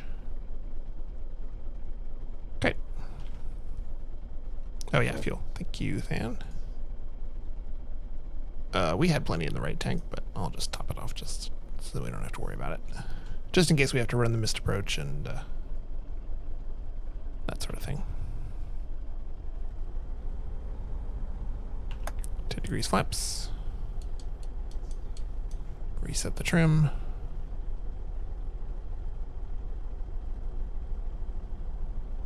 I'm going to turn XEnviro off so it doesn't keep sending us more weather.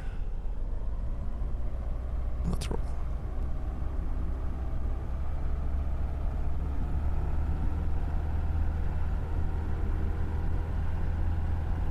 Notice steadily applying power makes this thing a lot easier to control on the roll. Trim, please. Thank you.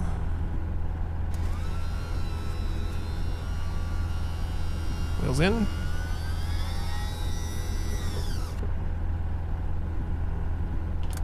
Flaps in.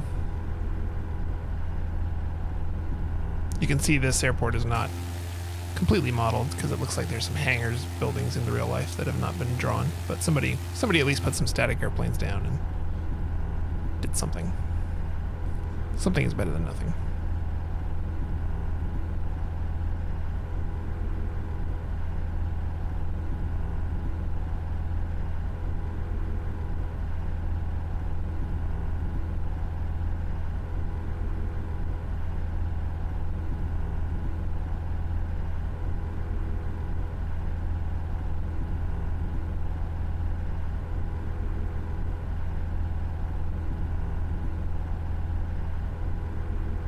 So this is City of Lincoln, not to be confused with the Airport of Lincoln.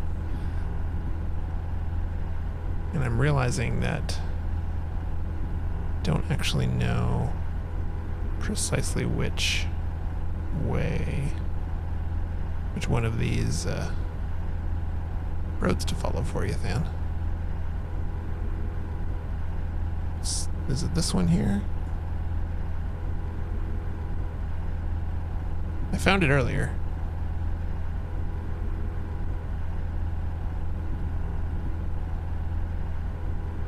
Oh, I think it's this one over here. I think it's the one we're turning around to right now. The carefully modeled overpasses. Oh, that's a 2-lane. That wasn't a 2-lane.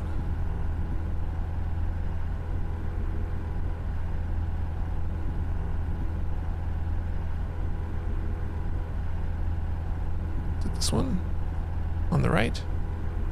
Or this one on the left? Oh, it goes the same place. Okay.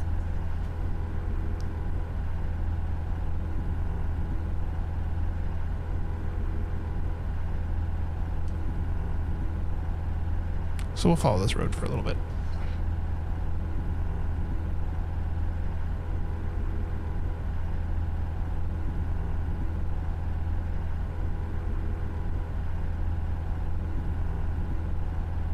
North one. All right. I'm hoping this is the right one. If it's not the right one, tell me. Like if it's the one over here that turns.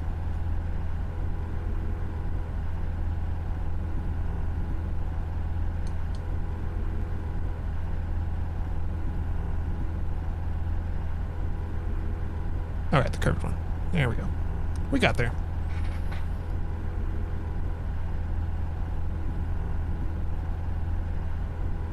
It's like you're sitting next to me. And on a 7-second delay.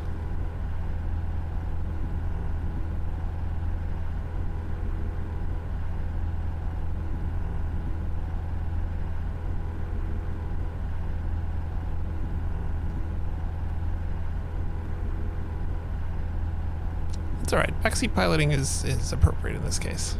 Not. Thanatos' town does not have a navigational system beacon of any kind, so.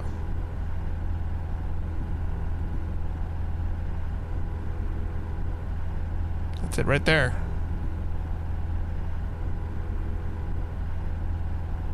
Exactly, Huckles. If you sub the stream, that's a privilege you get.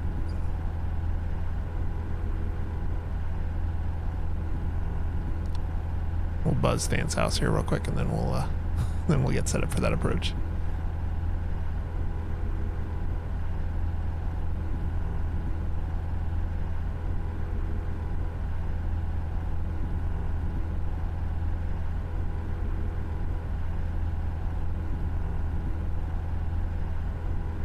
Cemetery field over here, okay. The arches.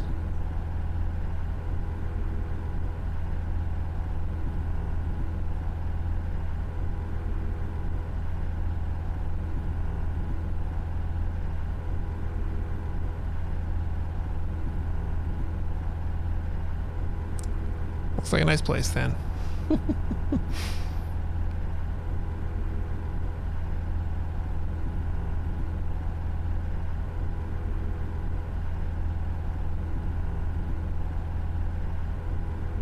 Yeah, you pretty much get trees. In X-Plane. Whether they're appropriate or not. Alright, there you go. Aerial tour. Let's go ahead and get set up for this ILS. Go GPS mode and direct. Set our vertical speed to climb and turn it on. I said vertical speed to climb. We need to get up to 2,700.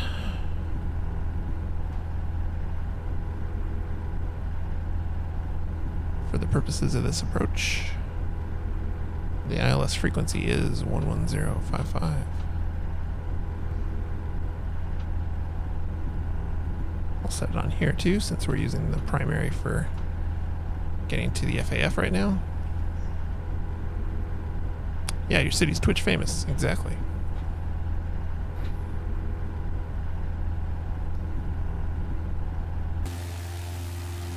And your city's definitely not completely indistinguishable from the air from, say, this other city. Definitely not. Definitely not at all. I mean, that city over there and this city right here, there. Yeah. Apples and oranges. Apples and aircraft carriers, really.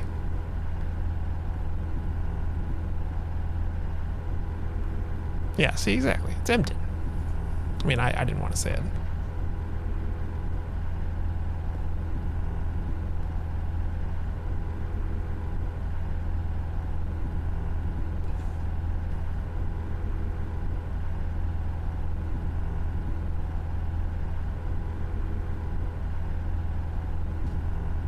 Alright, climb up to 2700 here. If you're wondering why we're doing this, or wondering how this guy gets all the special treatment, the answer is very simple. He's a subscriber. And since we only have like 9 subscribers to this stream, since I've just been able to get subscribers at all a couple days ago, I'm offering all subscribers the ability to do this. Well, thank you, Nightbot, for advertising this for me. If you're an Amazon Prime customer, you can subscribe and support the stream for absolutely no cost, and you get all the same benefits, so it's a pretty good deal. If you want to send me to Mongolia to fly approaches in a blizzard in a Piper Cub, we'll do it. Maybe not a Piper Cub. I don't have a Piper Cub for X-Plane, but I bet I could find one. I'm just saying. It helps me out because it gives me something to do, and it's fun to get people on chat, get them talking about where they live and why they chose what they chose. We had some awesome approaches up in Seattle that Fred gave us. We're tooling around Illinois with our friend Than. It's pretty cool. And I don't know how long I'll be able to do the sub streams. It will eventually not become sustainable. Yeah, SimCoder Super Cub. I 100% agree with you. That sounds awesome. All right, let's do it. IFR Cat 3. I'm going to set it to non-precision because of the visibility slider, which does not seem to work the same as you would like it to. And then we're going to set this to... Yeah, we'll go 600. Why not? Let's do it. Bada bing.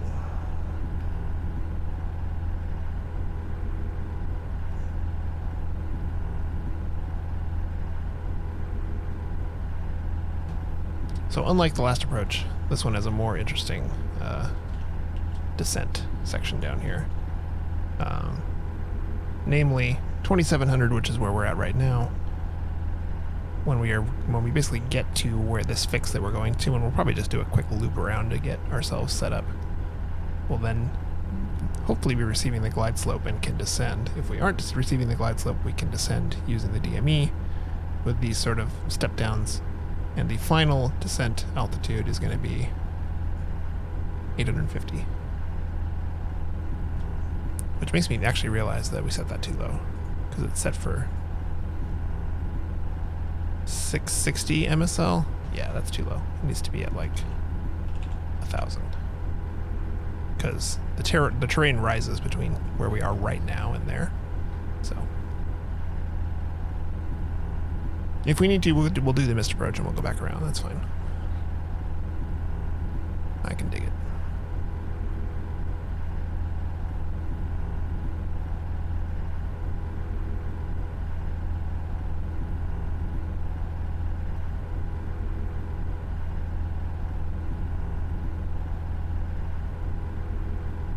Basically, when we get close to Sadie, I'll start maneuvering around and getting us established.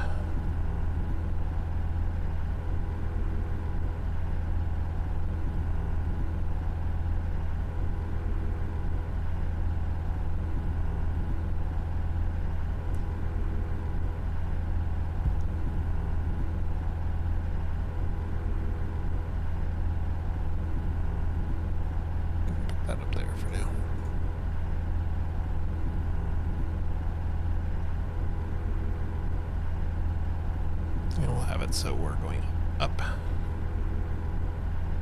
So you can see on our current course, the ILS localizer is about a 90-degree turn, so I'm going to turn us left and bring us around so it's a little more of a sane approach here.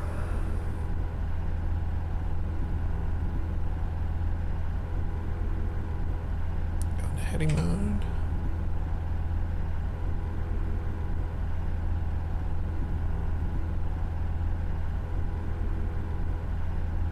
It says we're receiving the glide slope already. That seems surprising. Also the localizer center? I think it might be lying.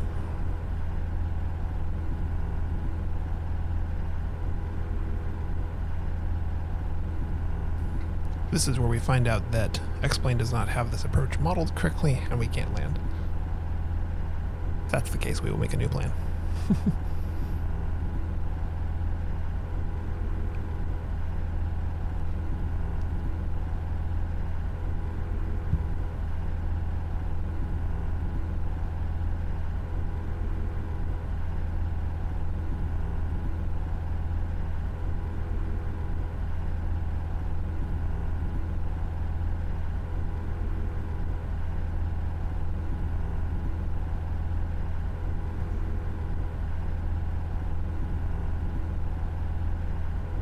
Oddly enough, the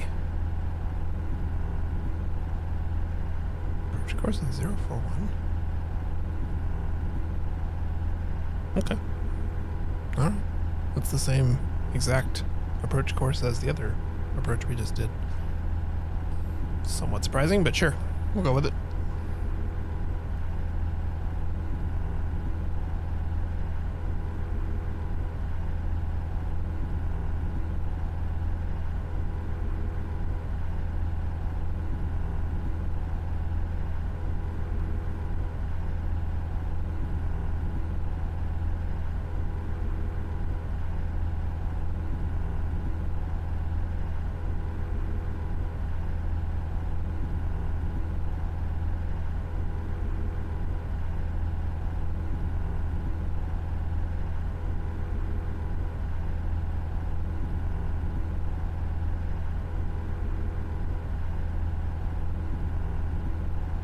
Alright. Start kind of turning us around here. Basically, I'm trying to not have to make a very sharp turn when we get on the localizer. Alright, there's the localizer. It's actually working now. Actually doing what it's supposed to do.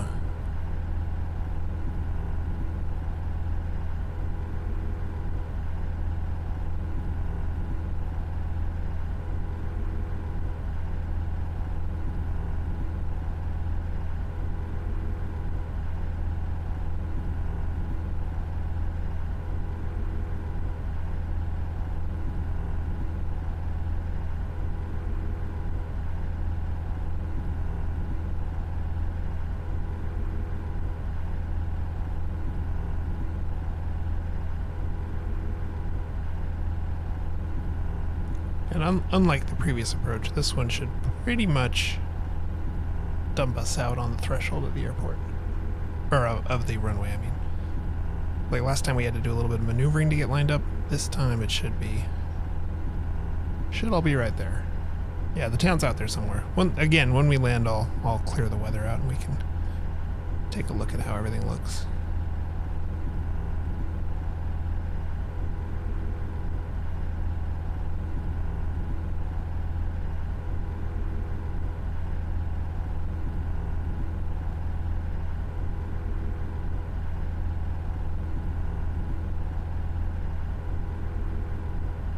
Slowing down a little here.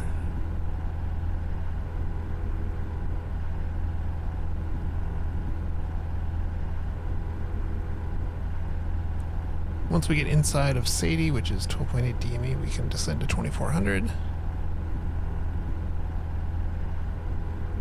Peoria and the real world has a controller, so they would be giving us descent and vector instructions as well as a landing clearance. Obviously, we're many, many miles from the pilot edge coverage area, so no ATC for us.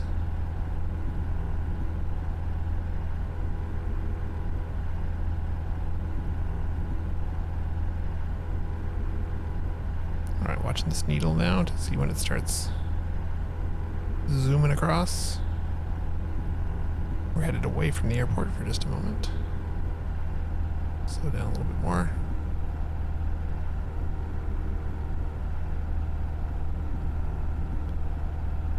Yeah, the Midwest expansion is not too high on the list, shall we say.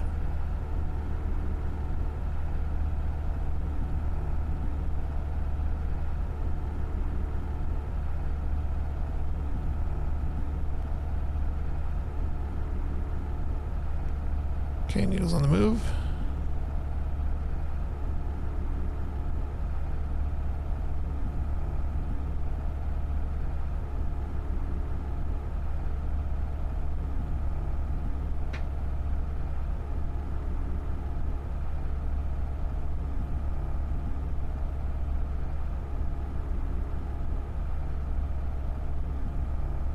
My frame rate is in the toilet right now. Why is that? There it goes. Must have just been loading some scenery. Alright, glide slope's alive. Get some flaps out so we don't crash.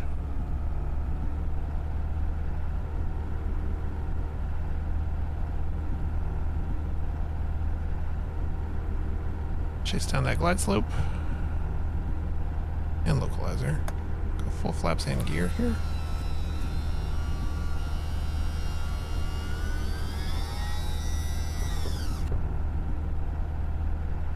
Oh, Fred got the tighten up your patterns, huh? That sucks. That's no fun. All right, we're coming up on, yeah, the 3D clouds are not helping. It's better now. It's back up to 30. It was down in 14 for a second there. Got me nervous. Sadie's going to be 12.8 DME. After that, we can descend to 2400, which we will do.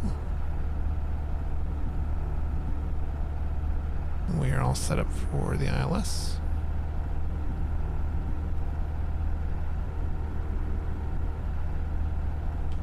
Actually, it might have already, yeah, it already picked up the glide slope. So we'll just hold our current altitude until we intercept the vertical path.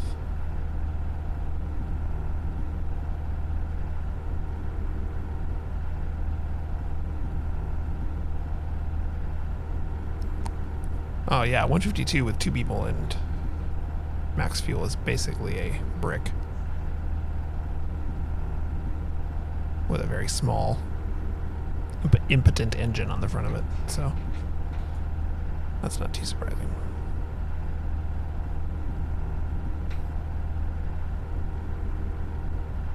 I can't train in a 172 or a 152. They're too small.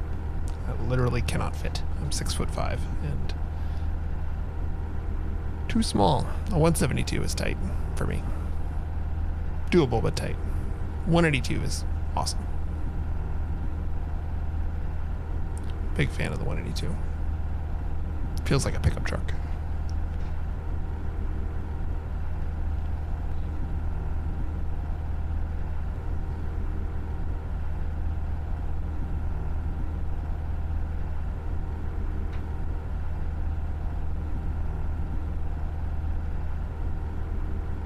Alright, we'll watch that glide slope, which is that little line there.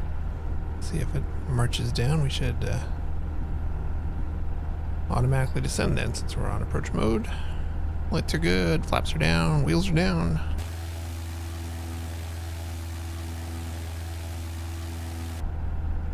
We'll recheck our weather, make sure we're actually gonna pop out of this at some point. Yeah, it's currently set to 1,000, which is gonna give us about 150 feet of clearance under the clouds to get our minimums. Yeah, Navions are nice.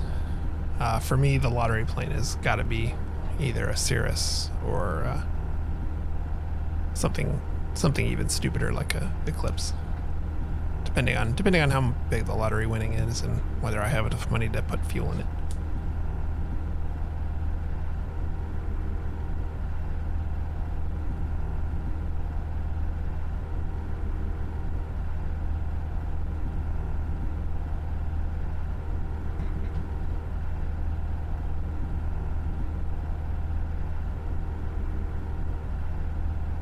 I suspect we'll be doing some flying in the vFlyteAir Cirrus SR20 in the near future. Just a hunch.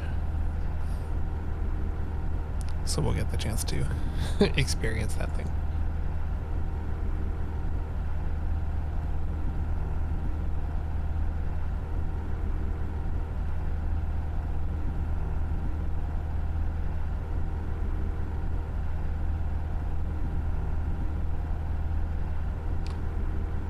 Yeah, TBM wouldn't be bad, would it? Would not be bad.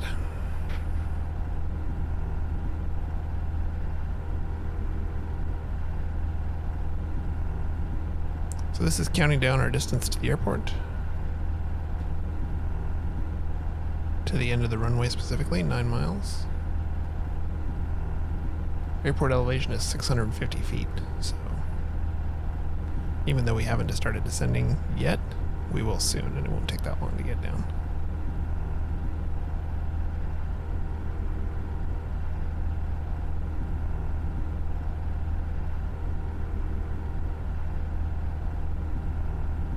Here comes the glide slope. The bar is now crossing down to the crosshairs here.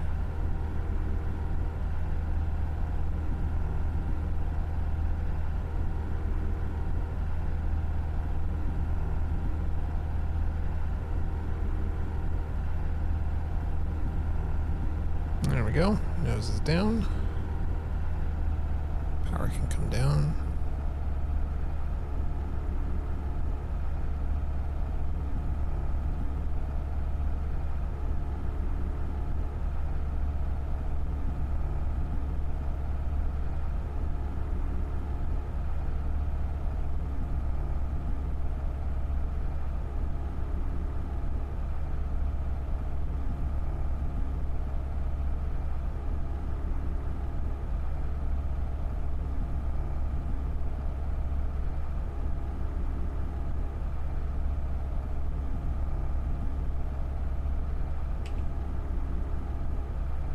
Yeah, these X-Plane 3D clouds are chugging us up more than I'm used to with X-Enviro, that's for sure. That's okay. It's nice to have a little bit of challenge on this.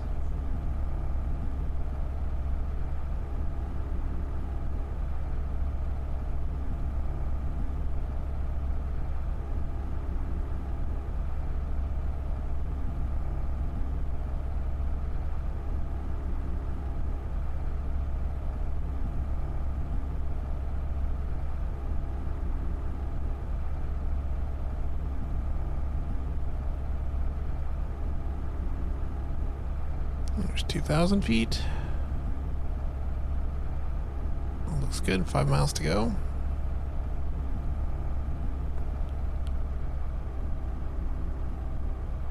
Go ahead and start slowing the landing speed here, since we're on a 5-mile final.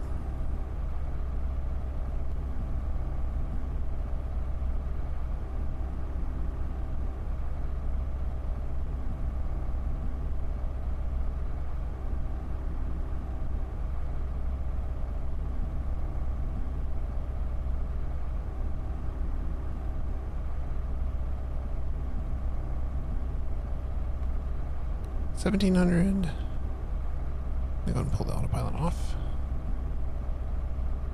And fly from here, basically just staring at the instrument panel.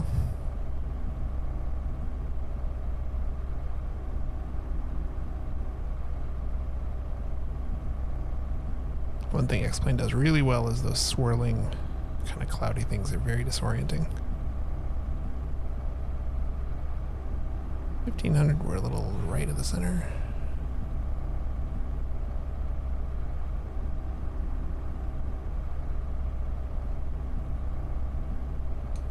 Some grounded sight.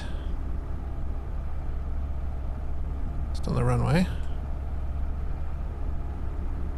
A little low.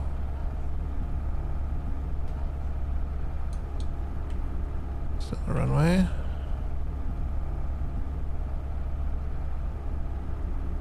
Get back on there.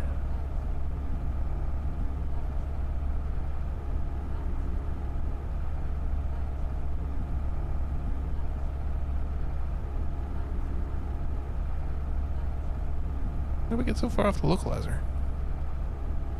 There we go. And there's a runway. Man, we got pushed way left there. I don't know what happened with that wind. That was crazy. But all is well.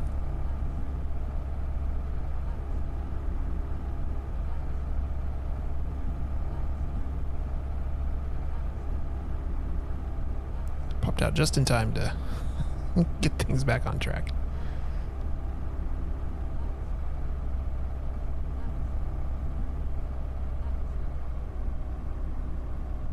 Must have been the wind, you bet.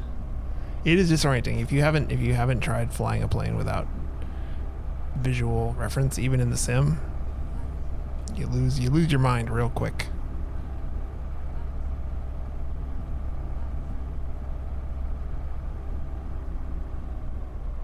A little fast.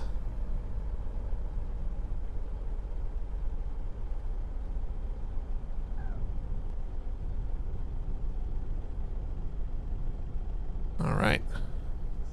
Whoop, I got on the pedals too hard. Oh boy, there we go. Welcome to Peoria, Illinois. Yeah, where we don't have brakes that work, but we will eventually slow down. Glad to see Qantas is here with their 747. That's seems realistic.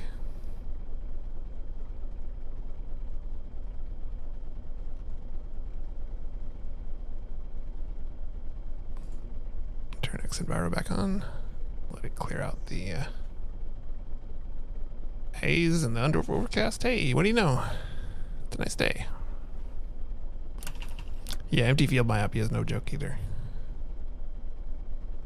That was fun. I enjoyed that. It's been a long time since I've done a approach to minimums, so we'll go park in front of the Qantas 7.4 here and the British Airways. What is that, 7.5? Seems legit.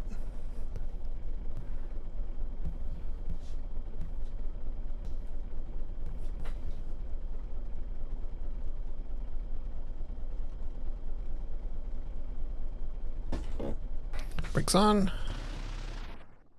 All right. Well, this is what we missed on our way in.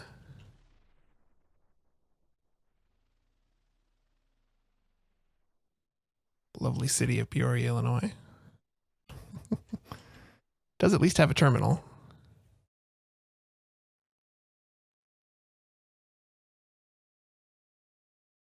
But that was fun. I enjoyed that. I hope you enjoyed it as well.